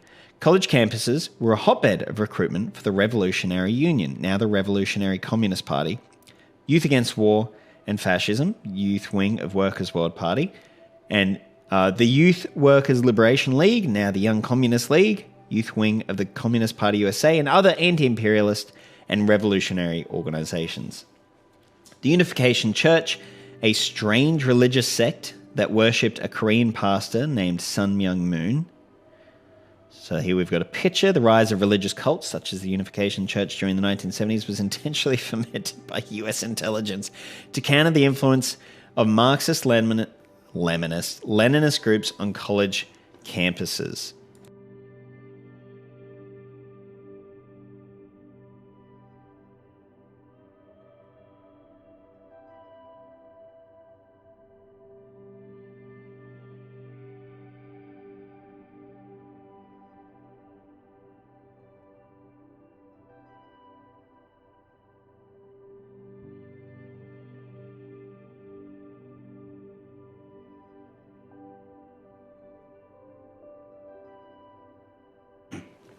Oh, all right.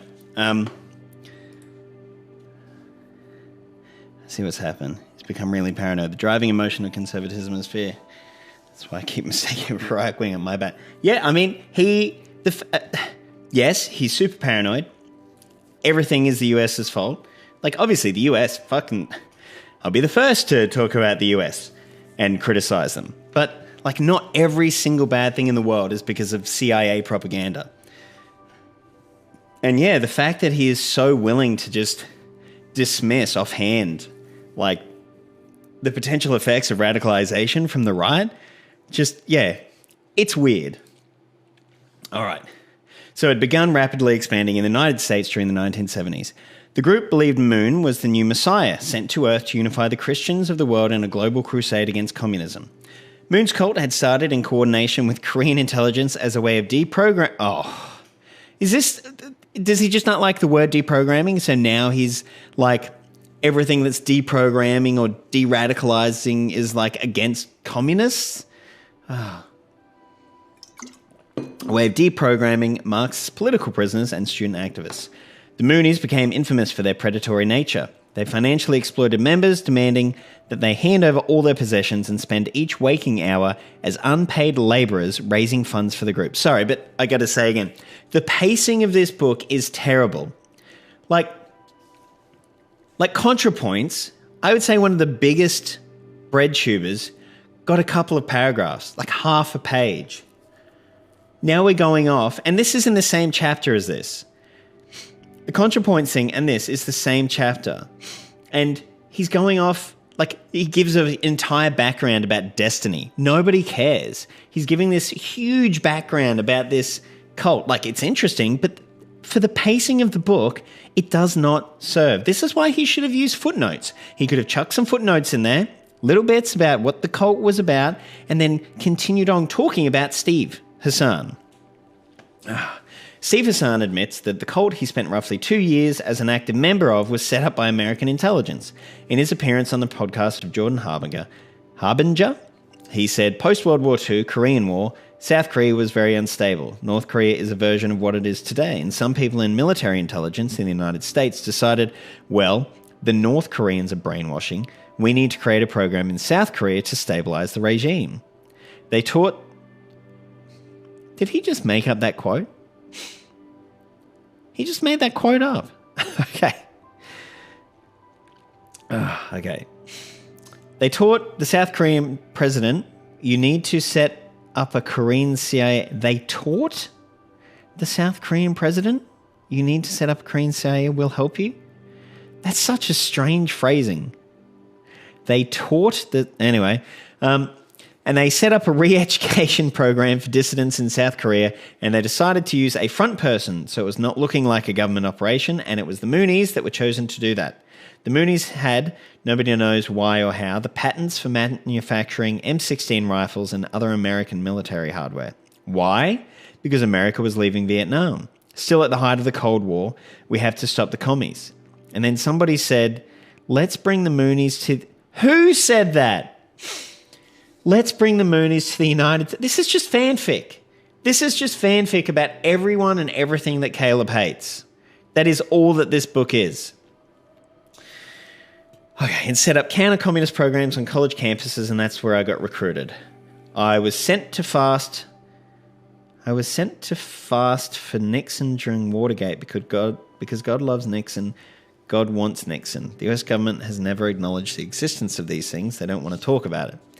As a young man rising up the ranks of the Moonies, Hassan eventually got into a car accident, and in the hospital his parents were able to lure him away from the group to their home, where he was successfully deprogrammed by other former members. Eventually Hassan got involved with the Cult Awareness Network, an organisation run by Ted Patrick.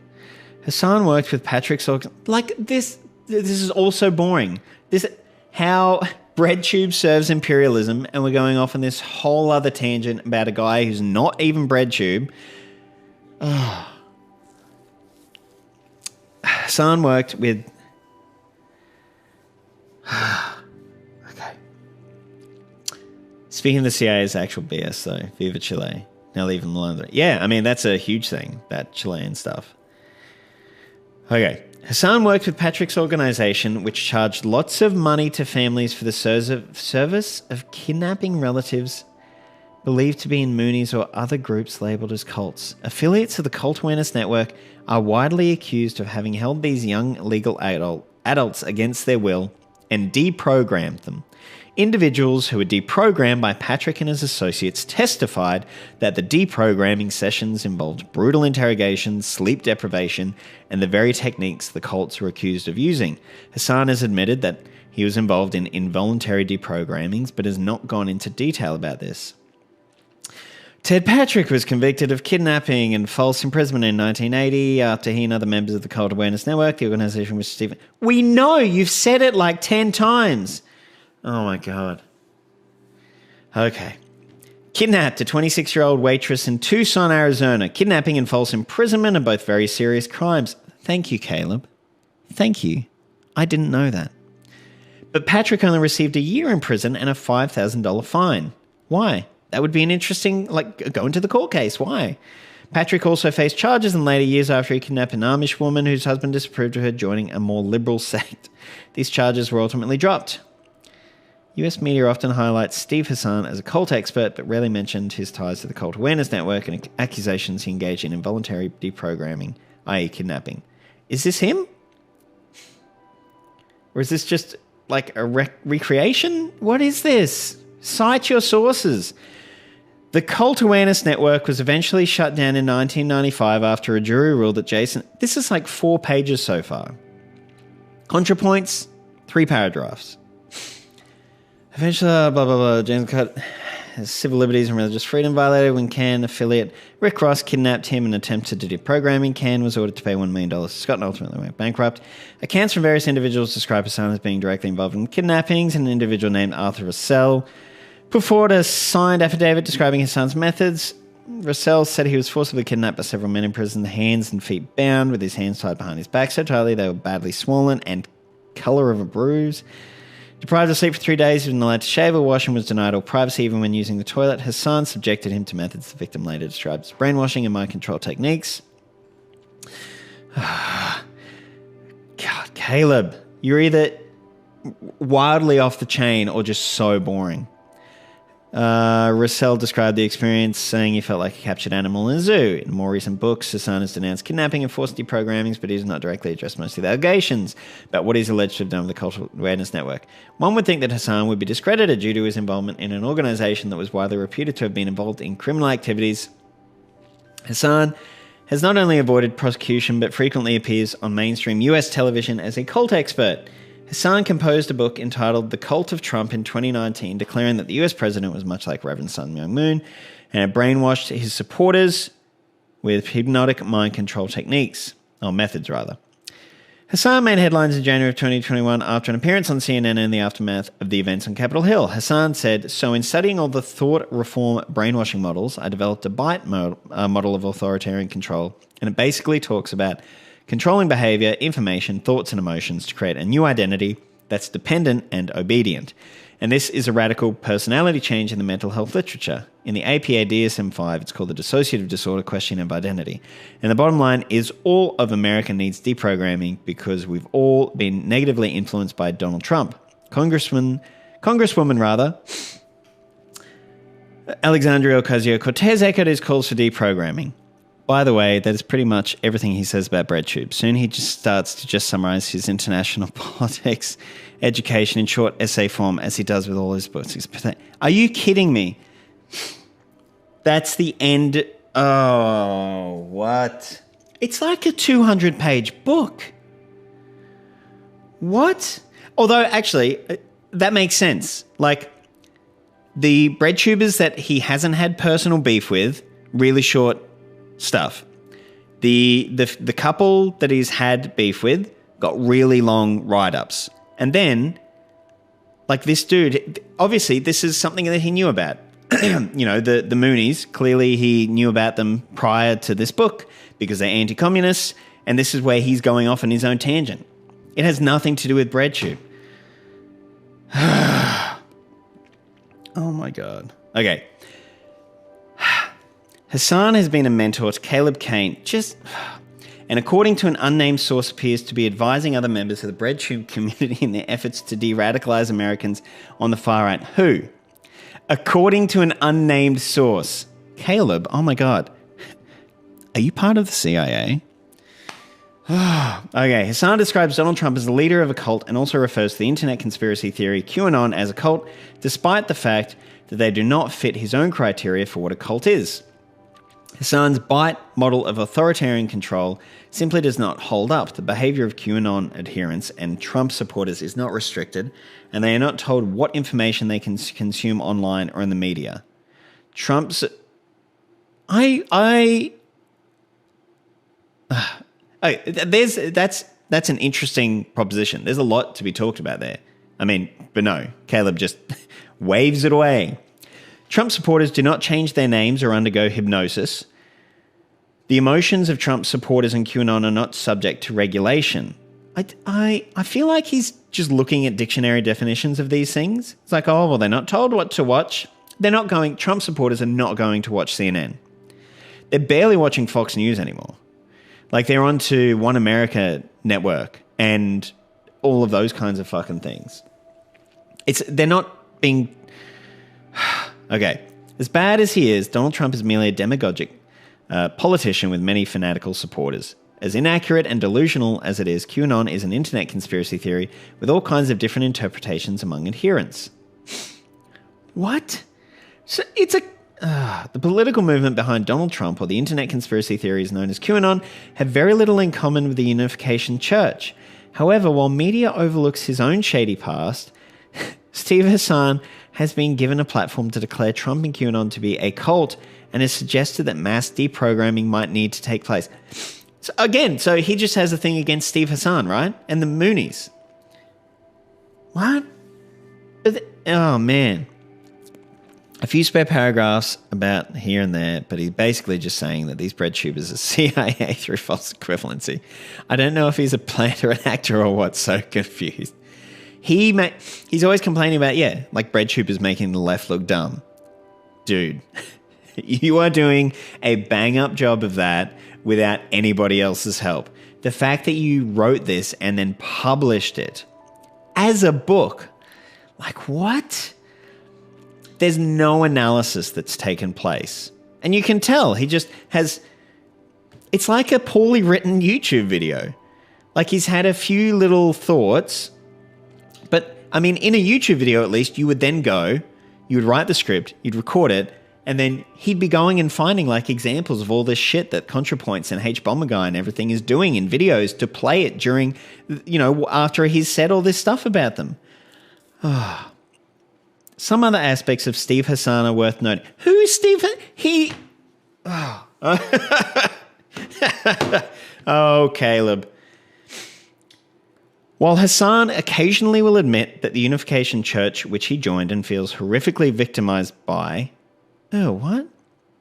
Was facilitated by the US government, he seems to hold no resentment against the CIA or the US government. In fact, in his anti-cult lectures, he often makes statements like, China is the biggest political cult in the world. Oh, here we go. Okay, he's critical of China. He's the enemy. He seems to have a particular vendetta against the Russian government, claiming that Russian President Vladimir Putin leads a political cult. Wow. So I knew he was pro-China. Is he pro-Putin as well?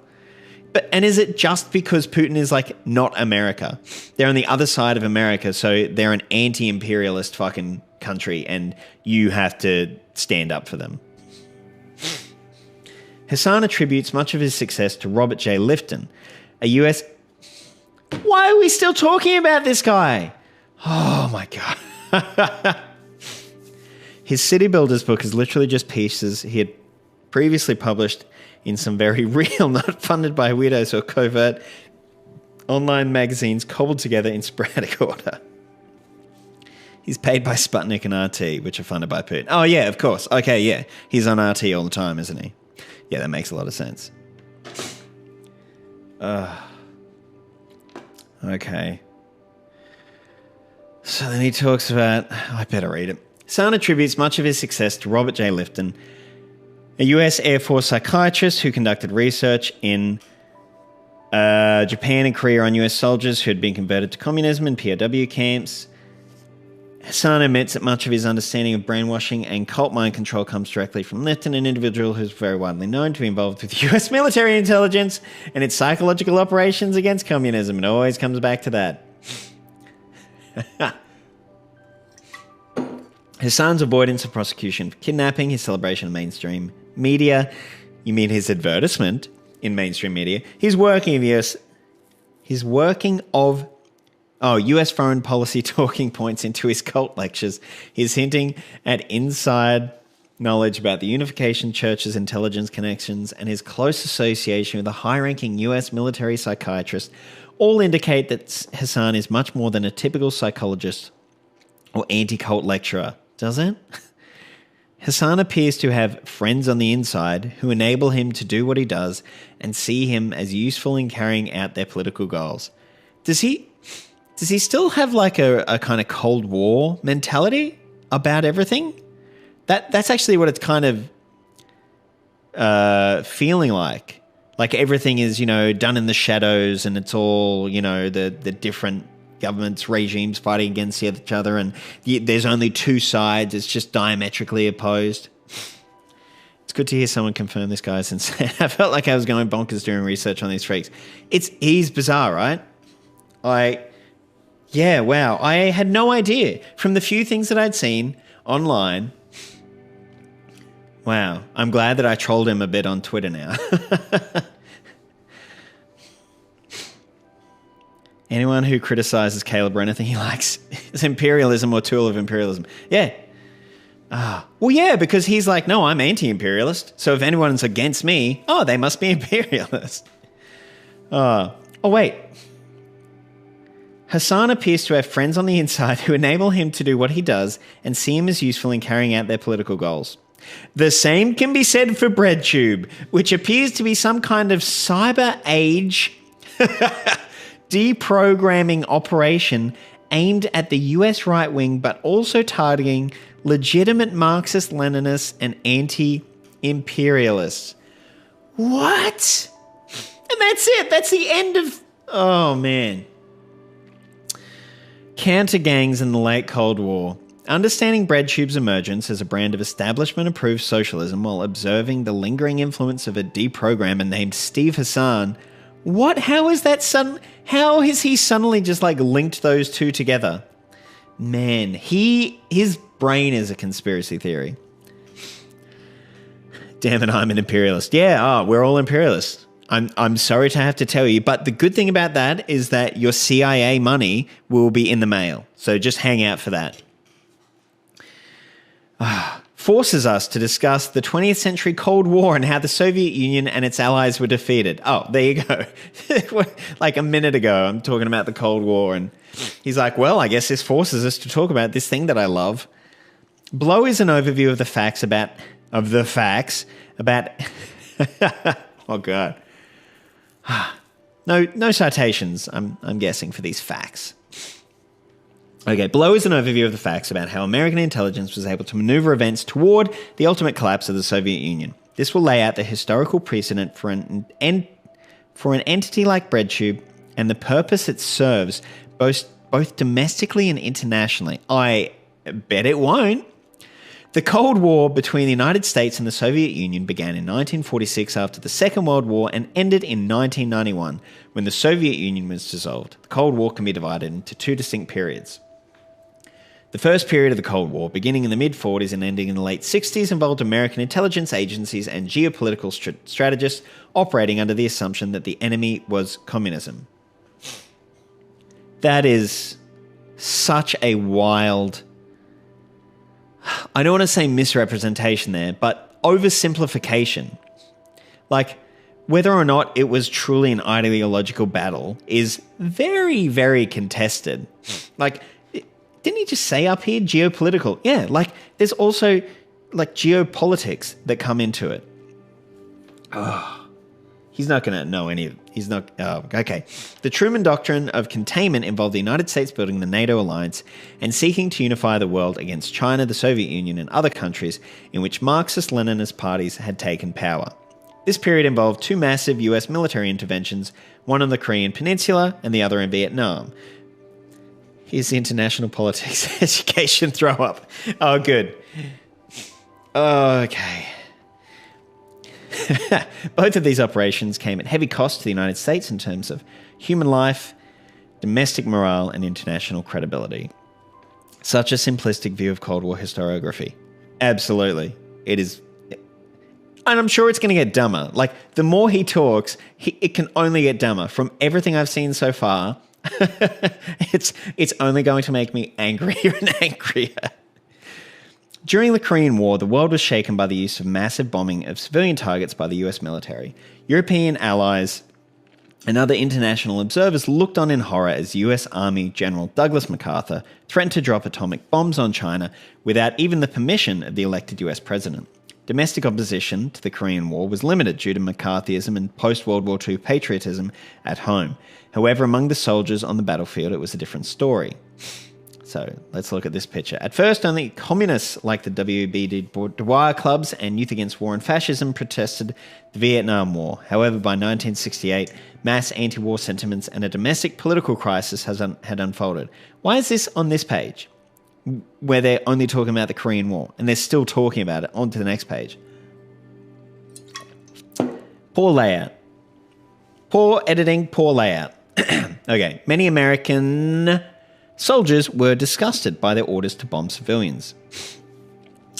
Roughly 4,000 captured US soldiers signed confessions to war crimes and declared themselves to be communist sympathizers in POW camps. This launched a wave of fascination with brainwashing in American media and among American intelligence researchers. At the war's conclusion, Korea remained divided, and the Democratic People's Republic of Korea, which the USA had sought to eliminate, remained intact with a highly loyal population. Oh yeah, he's a tank. He supports North Korea, doesn't he? It's what they teach you in international politics second-year university, but really, really basic, reductive, etc. Yeah. I find it wild that someone goes out of their way just to write a book on BreadTube. Like, how many people will read it seriously? Yeah, actually, that's an interesting point. Like, what was his motivation for doing that? Huh. That's a good question to explore, actually. The setbacks experienced by the United States during the Korean War came back with an even greater vengeance during the Vietnam War. Talk about... Earlier he was saying how something was written like it was a movie trailer. You're writing like a movie trailer, Caleb. Protests against the war took place all across the world, where the Vietnamese people celebrated as peasant anti-imperialist heroes resisting the foreign occupiers. I mean, look, I'm only thinking from an Australian point of view, but that was not the prevailing narrative within the anti-war movement. Like, they weren't celebrating peasant anti-imperialist heroes. Okay. At home, protests against the war combined with the rising unrest of the African-American community resulted in a widespread episode of domestic unrest. In 1968, almost every major US city went up in flames following the murder of Dr. Martin Luther King Jr., and campus anti-war protests became very popular. The communist factions of Students for a Democratic Society and the Black Panther Party emerged as explicitly Marxist-Leninist organizations seeking to overthrow US capitalism in alliance with Vietnam, China, Cuba, and the Soviet Union. Among the US Army, defections, insubordination, and fragging of officers became widespread. Yes, so glad to... I'm also glad that you stumbled upon this stream. However, just wait. Just wait. It will become painful. His motivation is showing he's smarter and correct because he wrote a book to respond to internet videos. Actually, potentially. With seeing the kind of vitriol that he was spewing out against the people that he had beef with, he's just been like laying awake at night, just stewing, thinking of comebacks, like you do about, people that bullied you in high school, and you're like, oh, if only I'd said this. Oh my God, I just realized he's like the Onision of the left online. Actually, I don't know who No, it would probably be worse to be a Nissian. No, probably worse, yeah. The United States was ultimately defeated in Vietnam, and as a result, a new strategy for dealing with the Soviet Union and international communism emerged. This brought on the second stage of the Cold War, referred to as the Late Cold War. Zbigniew Brzezinski, a Polish-American academic, joined with the strategist Henry Kissinger to establish the Trilateral Commission. So, Brzezinski was a huge hawk a huge right-wing hawk. So the Trilateral Commission was a think tank funded by the Rockefeller family to reorient US foreign and domestic policy in light of the defeat of US forces in Vietnam and the widespread state of upheaval in the country at the time. In his 2-hour streams, which he does several times a week, often on weekends, to his cult following, he calls his detractors evil over and over. Very cultish. Wow. What? I got to say, I've been missing out on this entire world of Caleb Maupin. This is wild. Oh. Wow. Evil. That's something else. He focused on soft power and manipulating communists against each other. He was also Polish, and he was, I think, 14 when Stalin and Hitler divided Poland. In the, what was it? The Molotov-Ribbentrop? No, the Ribbentrop, the pact. Anyway, the non-aggression pact. Like Warsaw was no more. He had a reason to be against the Soviet Union, as it were, which was expansionist. Like it took over Poland. Yeah, I guess that having a book makes things seem a bit more legit. Yeah, probably. Oh, Caleb. Brzezinski's strategy for working against the communists involved scaling back the use of massive bombing and long-term military engagements, but instead utilizing proxy forces and exploiting the divisions that already existed among communists. Frank Kitson, the British intelligence officer who oversaw operations to defeat the Kenyan Land and Freedom Army, boasted of his use of counter-gangs to defeat the Kenyan resistance to the British Empire. During the 1950s, Kitson directed the British Army to form groups of black Africans and deploy them throughout Kenya. These counter-gangs pretended to be Mau Mau liberation fighters, but were actually allies of the British. These forces collected intelligence, committed atrocities that could be blamed on the Mau Mau, sowed division among the Kenyan population, and ultimately enabled the British to defeat the insurgency. I've been looking through Caleb's YouTube videos. A video called Xi Jinping and Chinese Communist Party are the cutting edge of Marxism. I can't even with this man. Why is he taken seriously? Yeah, what? That's such a weird... Like, who is he appealing to with that? The cutting edge of Marxism. That, like, because obviously they learned Marxist-Leninism in... and dialectical materialism in Chinese schools. And then, teenagers, as teenagers do, 17, 18, 19-year-olds, get a little bit radicalized by it. And they're like, hey, why is our society not looking this way? Like, look at all these things and the contradictions. And then they get disappeared. It's mental. China's classless, moneyless, and stateless.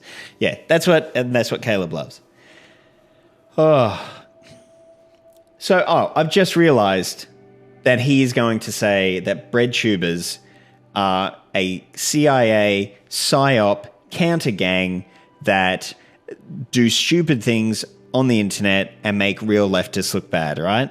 That's his entire thing. That's going to be his entire fucking argument. I think he's popular with people who can have a psychological, ideological identification with him. And I don't know if he consciously knows this or he's doing it unconsciously. That's interesting, actually.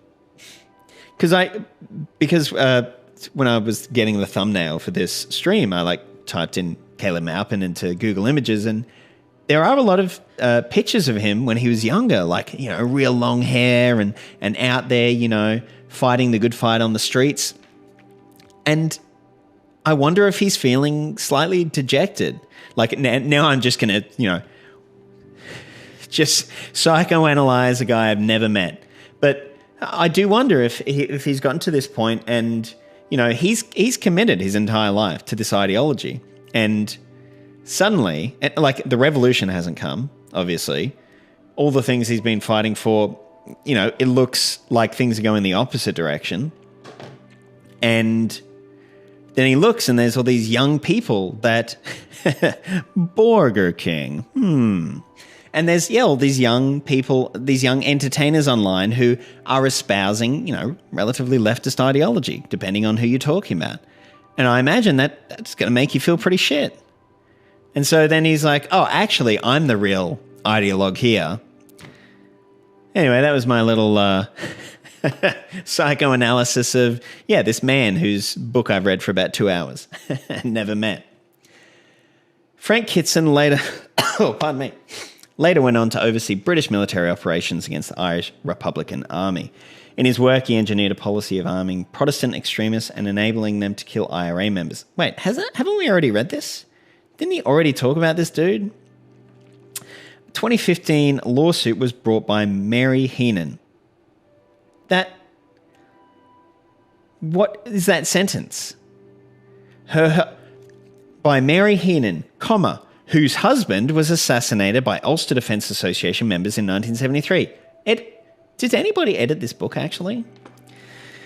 Her lawsuit alleged that Kitson was responsible for the use of loyalist paramilitary gangs to contain the Republican nationalist threat through terror, manipulation of the rule of law, infiltration and subversion, all core to the Kitson military doctrine endorsed by the British Army and the British government at the time.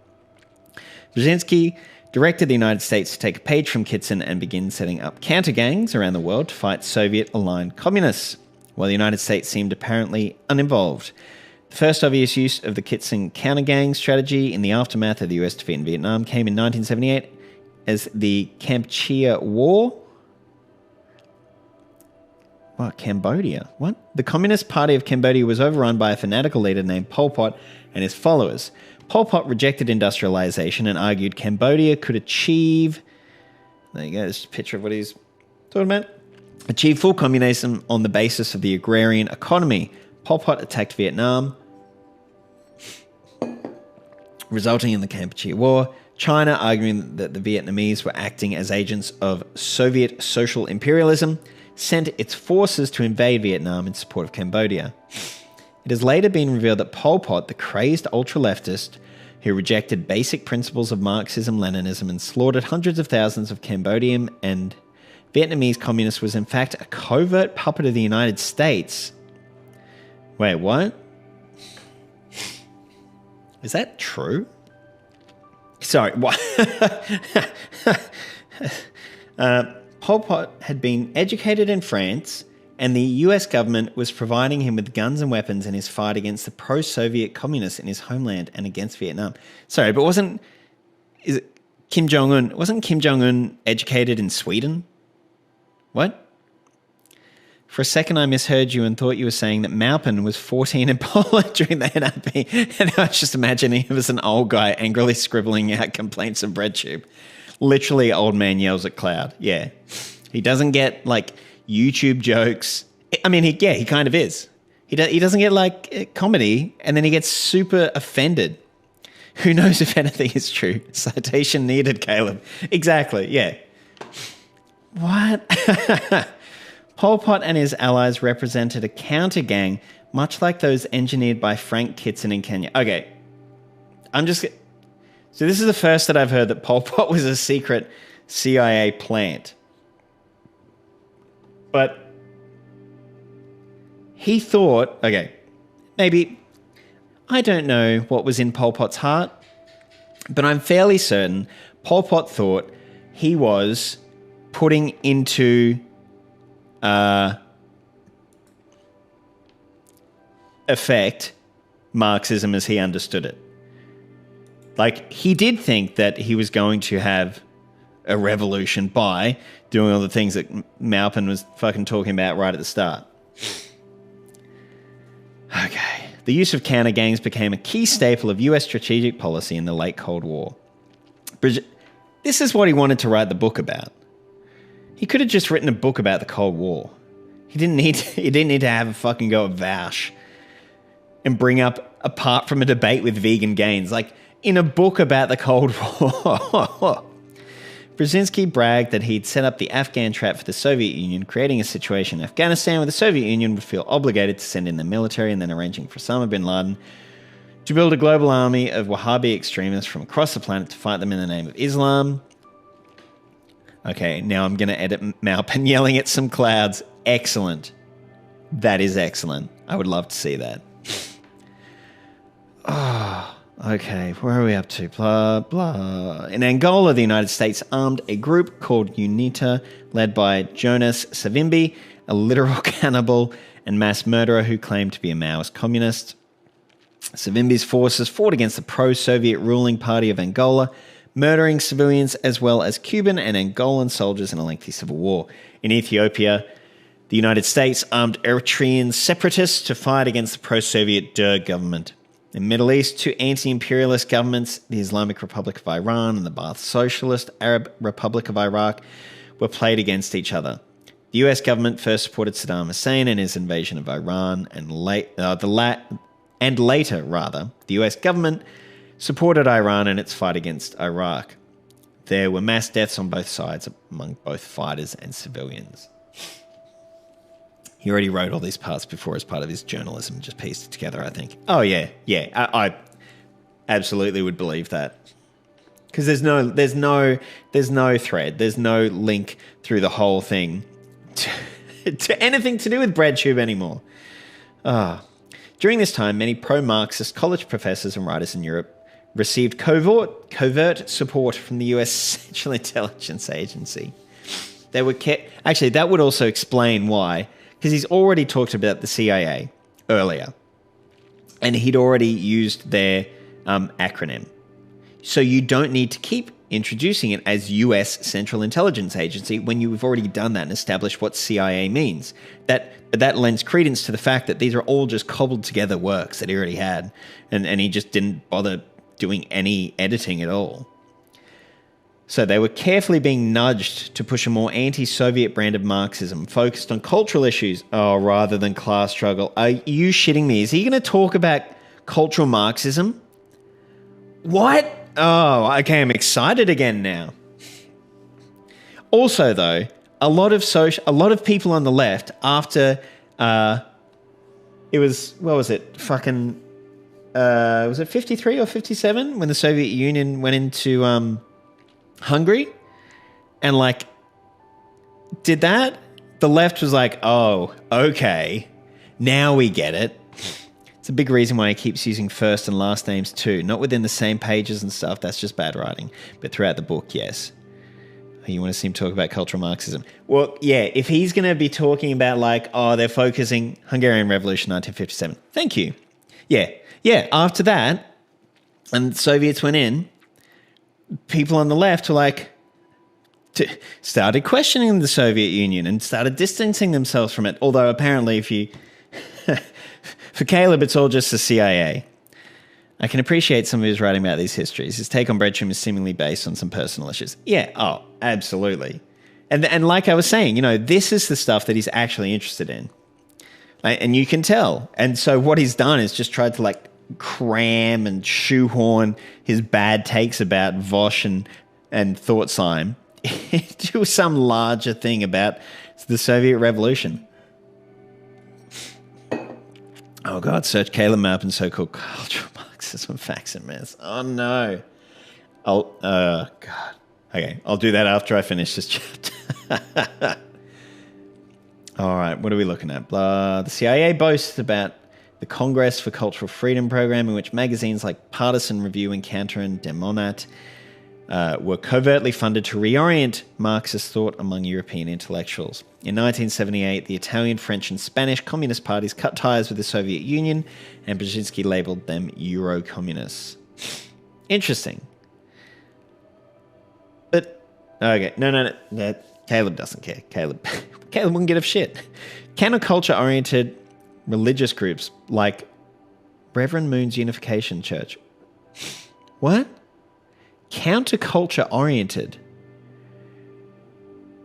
Wow, wait. Okay. Transcendental meditation, Tibetan Buddhism, and the Hare Krishna movement were deemed to be very useful by American intelligence in rolling back the influence of communists among intellectuals and dissidents at home.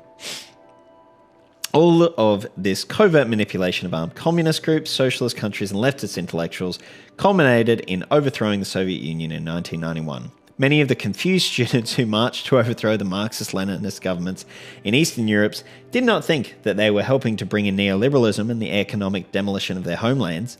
They believed it was just to make a more democratic form of socialism, or socialism with a human face. Anyone know of any particularly crazy Maupin videos? I didn't realize how many videos he's made. Oh no. All right. Decades later, in conditions where information travels much faster in the age of the internet, BreadTube appears to be yet another counter-gang. Does it? These people that I don't like appear to be just another bunch of these other people I don't like. Convenient. Like the Khmer Rouge, you need to... Congress for Cultural Freedom of the various counterculture religious cults. It speaks in the name of left-wing sounding ideals. In reality, it is most likely serving one section of the American ruling elite and the intelligence agencies. Covert support is most likely being provided in order to enable the algorithmic hacking that has allowed BreadTube to flourish as the primary left-wing voice online while waging a relentless campaign against others. What? That is wild. He's literally saying covert support is most likely being provided in order to enable the algorithmic hacking. What? What? Wow. You are wild, Caleb. While waging a relentless campaign against others. Okay, two things I'm going to bring up. So yes, obviously the CIA was funding different groups and et cetera, around the world to engage in proxy wars. So was the Soviet Union. Like, they were doing it at the same time. Does he not know that? Or he either doesn't know it, doesn't want to talk about it because it makes his side look bad, or he agrees with it when the Soviets are doing it. Jesus. And the other, what was I going to say? Oh, compare the amount of money and funding that the left has on YouTube to the right on YouTube, to like Daily Wire and shit, or Steven Crowder, or Blaze, or Rebel, or are they the same thing? Anyway, there is so much money in right-wing YouTube and right-wing online presences. And then Caleb's like, oh, actually, the CIA is probably teaming up with YouTube to make the algorithm play Thought Slime. What? The important thing to remember about counter-gangs in the late Cold War is that they are generally not conscious deceivers. Some will read the above contents and believe that African Maoists, UNITA, left-wing intellectuals, or the BreadTubers of 2021 are all secret CIA agents, or some other crude interpretation. Nothing could be further from the truth. Dude, I agree with Caleb about one thing. He definitely agrees with it when the Soviets do it. Yeah, I would wager that he does. There is no doubt that the fighters of UNITA, the Wahhabis who fought alongside Osama bin Laden in Afghanistan, the intellectuals who pushed Eurocommunism, or even the BreadTubers of our time legitimately believed in what they said and did. While they may be naive about the support they receive, what makes them useful proxies is their sincerity. Selecting certain ignorant and confused young people to be the voice of the movement, and perhaps carefully nudging them to frame their rhetoric in a certain way, is key. You know, if you posit enough conspiracy hypotheses, eventually one or even a few will eventually come true. Yeah. Oh, all right. By rewarding them with patrons and clicks, the narrative can be carefully reinforced. Does he think that the CIA is subscribing to these BreadTubers Patreons? Because where's mine, CIA? Oh, and clicks. God, a new socialism that is not anti-imperialist, not even genuinely anti-capitalist, but is very useful in containing and beating back the right wing, can be cultivated to serve imperialism. So he views the right wing as just part of, like the right wing. Communism is when the government plays thoughts like.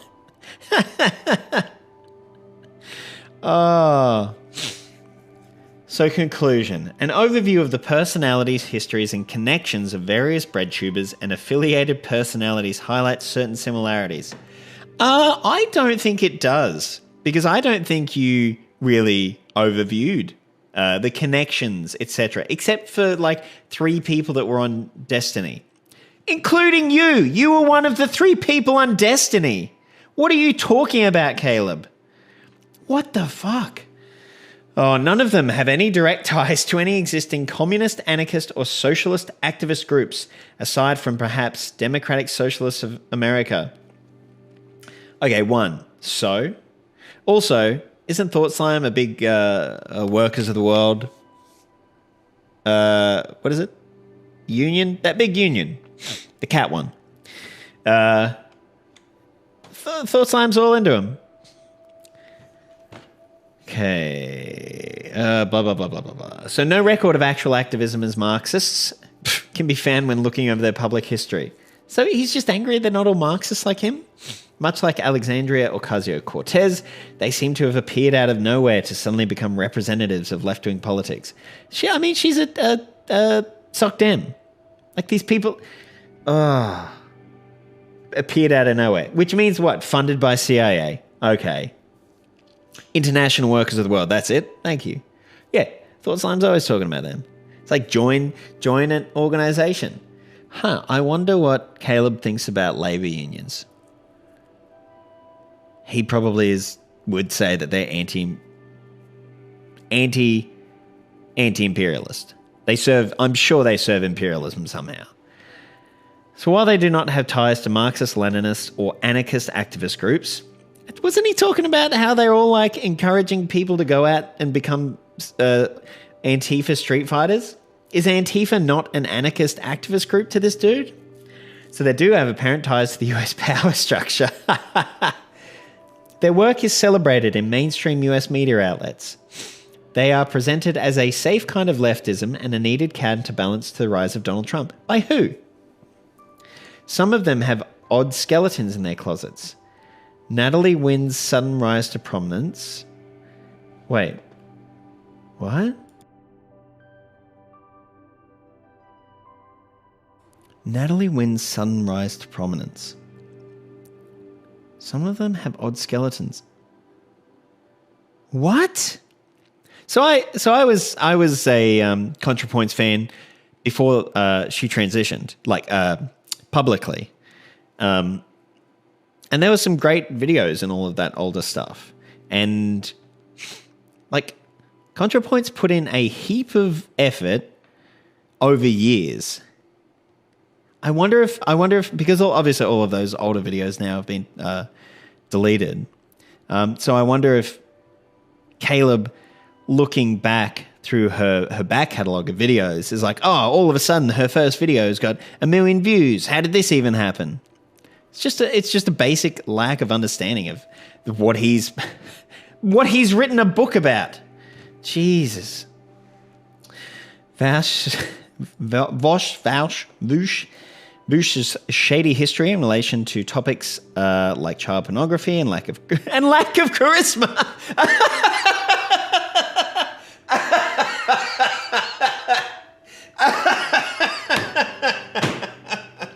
Oh man, stick the knife in, Caleb.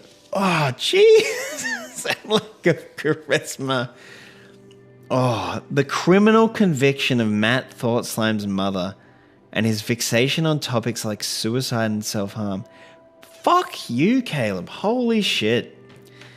He is so gross. Destiny's shift from libertarian to social democrat, followed by his celebration of right-wing attacks on protesters.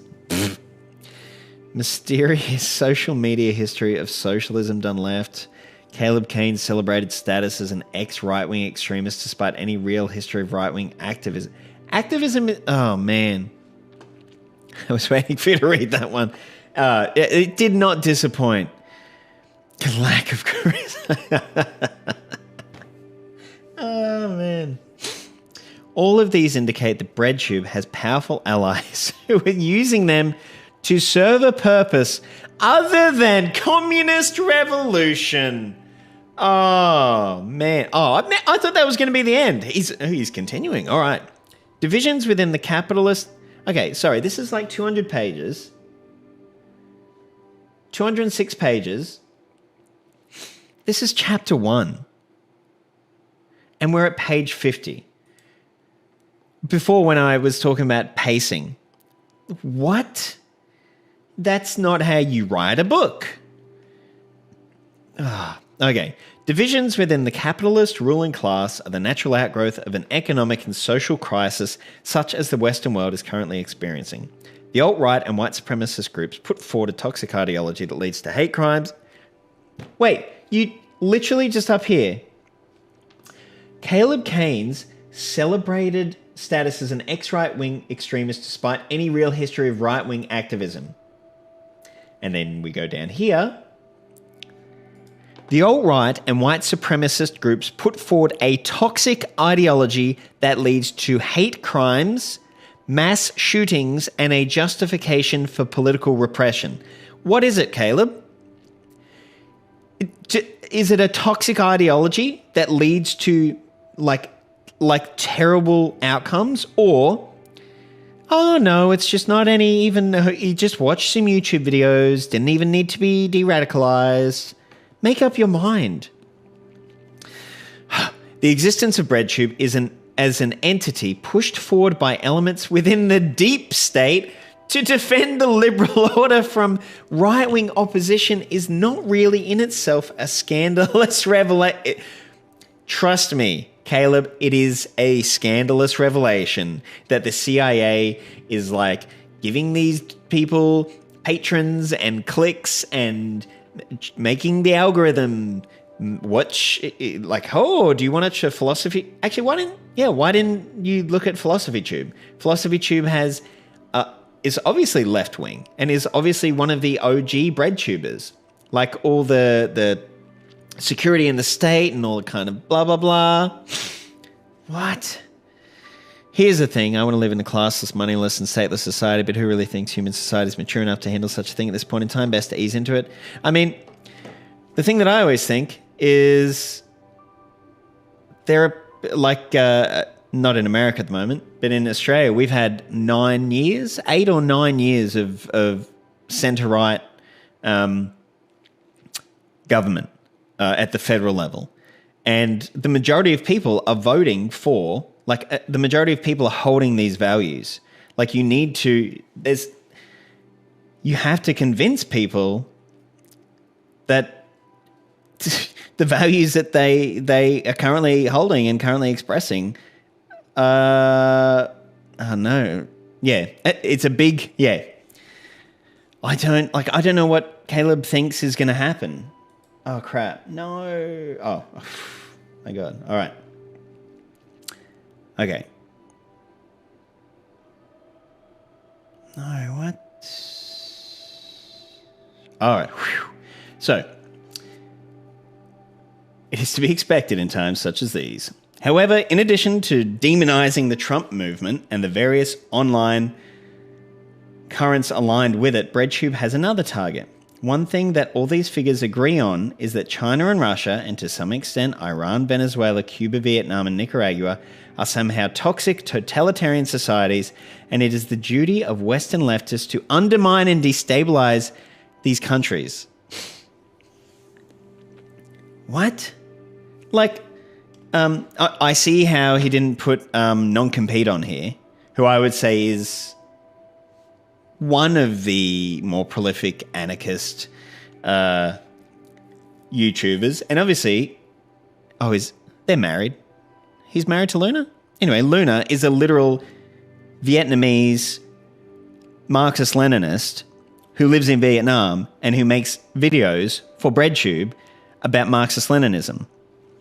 And Non-Compete and Thought Slime are great friends. And so clearly Thought Slime would have a lot of time for Luna and her ideas. the fact that, I mean, he just knows nothing about it. And it's exactly the same thing as like, oh, you think differently to me, therefore you must be are somehow toxic totalitarian societies, and it is the duty of Western leftists to undermine and destabilize these countries. What? Vaush has been the most explicit in equating pro-Chinese communists with Nazis while celebrating the Hong Kong protesters who unfurl Pepe the Frog signs and Trump banners, but these sentiments are more or less prevalent throughout the entire BreadTube sphere. More or less. I would say less. The narrative that somehow Trump supporters and QAnon are an extension of the illiberalism of the anti-imperialist bloc is also implied in much of BreadTube's material. It would be great if you linked any of it. The main problem with BreadTube is not that it dissects the ideas of the far right. This is largely a noble task, though it is sometimes very poorly executed due to the ideological limitations of those who avoid offending the liberal order. What? The main problem with BreadTube is that it is blatantly miseducating people and misrepresenting key concepts of Marxism, socialism, and communism. BreadTube does not seek to make those exploring these concepts in a time of economic crisis into revolutionaries and anti-imperialists. Rather, they seek to make them into something much like they are, foot soldiers of the liberal order. Oh, man. They embolden the most powerful capitalists in their efforts to maintain power, beat back anti-imperialist states, and suppress unrest and rebellion at home. Deconstructing the various misrepresentations and delusions presented by BreadTube in order to achieve this goal will be the purpose of the remaining pages of this book.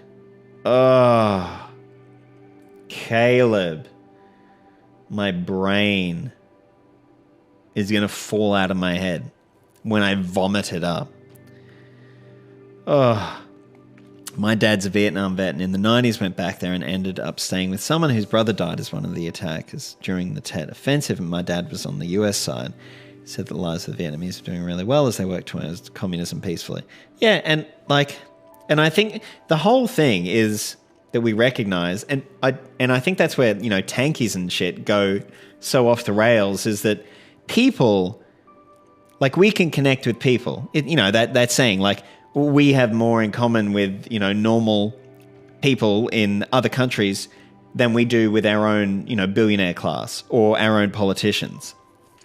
And that's true. It's, you know, all the division, et cetera, et cetera. And then people like Caleb just come along, and everyone that doesn't agree with him is just CIA funded. I love the idea that BreadTubers are being funded by the CIA, and the way that they are doing that is by becoming patrons, clicking on their videos, and affecting the algorithm. I mean, it's pointless to try and make any kind of fucking good, like, actual argument. So true, though. Yeah. Okay. Well, I think, what is it? It's 8:30. Okay. Been reading Caleb Maupin for 2.5 hours. I'm going to go and have a beer and let my body decompress for a while after having to put it through that. I'm an imperialist now, thanks to Caleb. Oh, thank you for everyone that was in the chat. This has been great, and I'm so glad that I chose to do it like this than just, you know, reading through it and recording it into my microphone, which would have been incredibly boring. And I'm glad that I was able to work through a lot of the stuff. 2:30 a.m. here in California. Jesus, this was fun. Yeah, no, this was awesome. So, don't know what, it's Christmas Saturday, Christmas Eve. Have to get back and read the rest. Hopefully, I could do it and maybe knock it out in another 2. Leave this up and I'll cite you in my work for fun. Nice. Fellow Californian. Oh, yeah, I'm going to I'm going to like edit the little bit at the start and maybe put some music at the back and then upload it as an actual video. Can't be fun.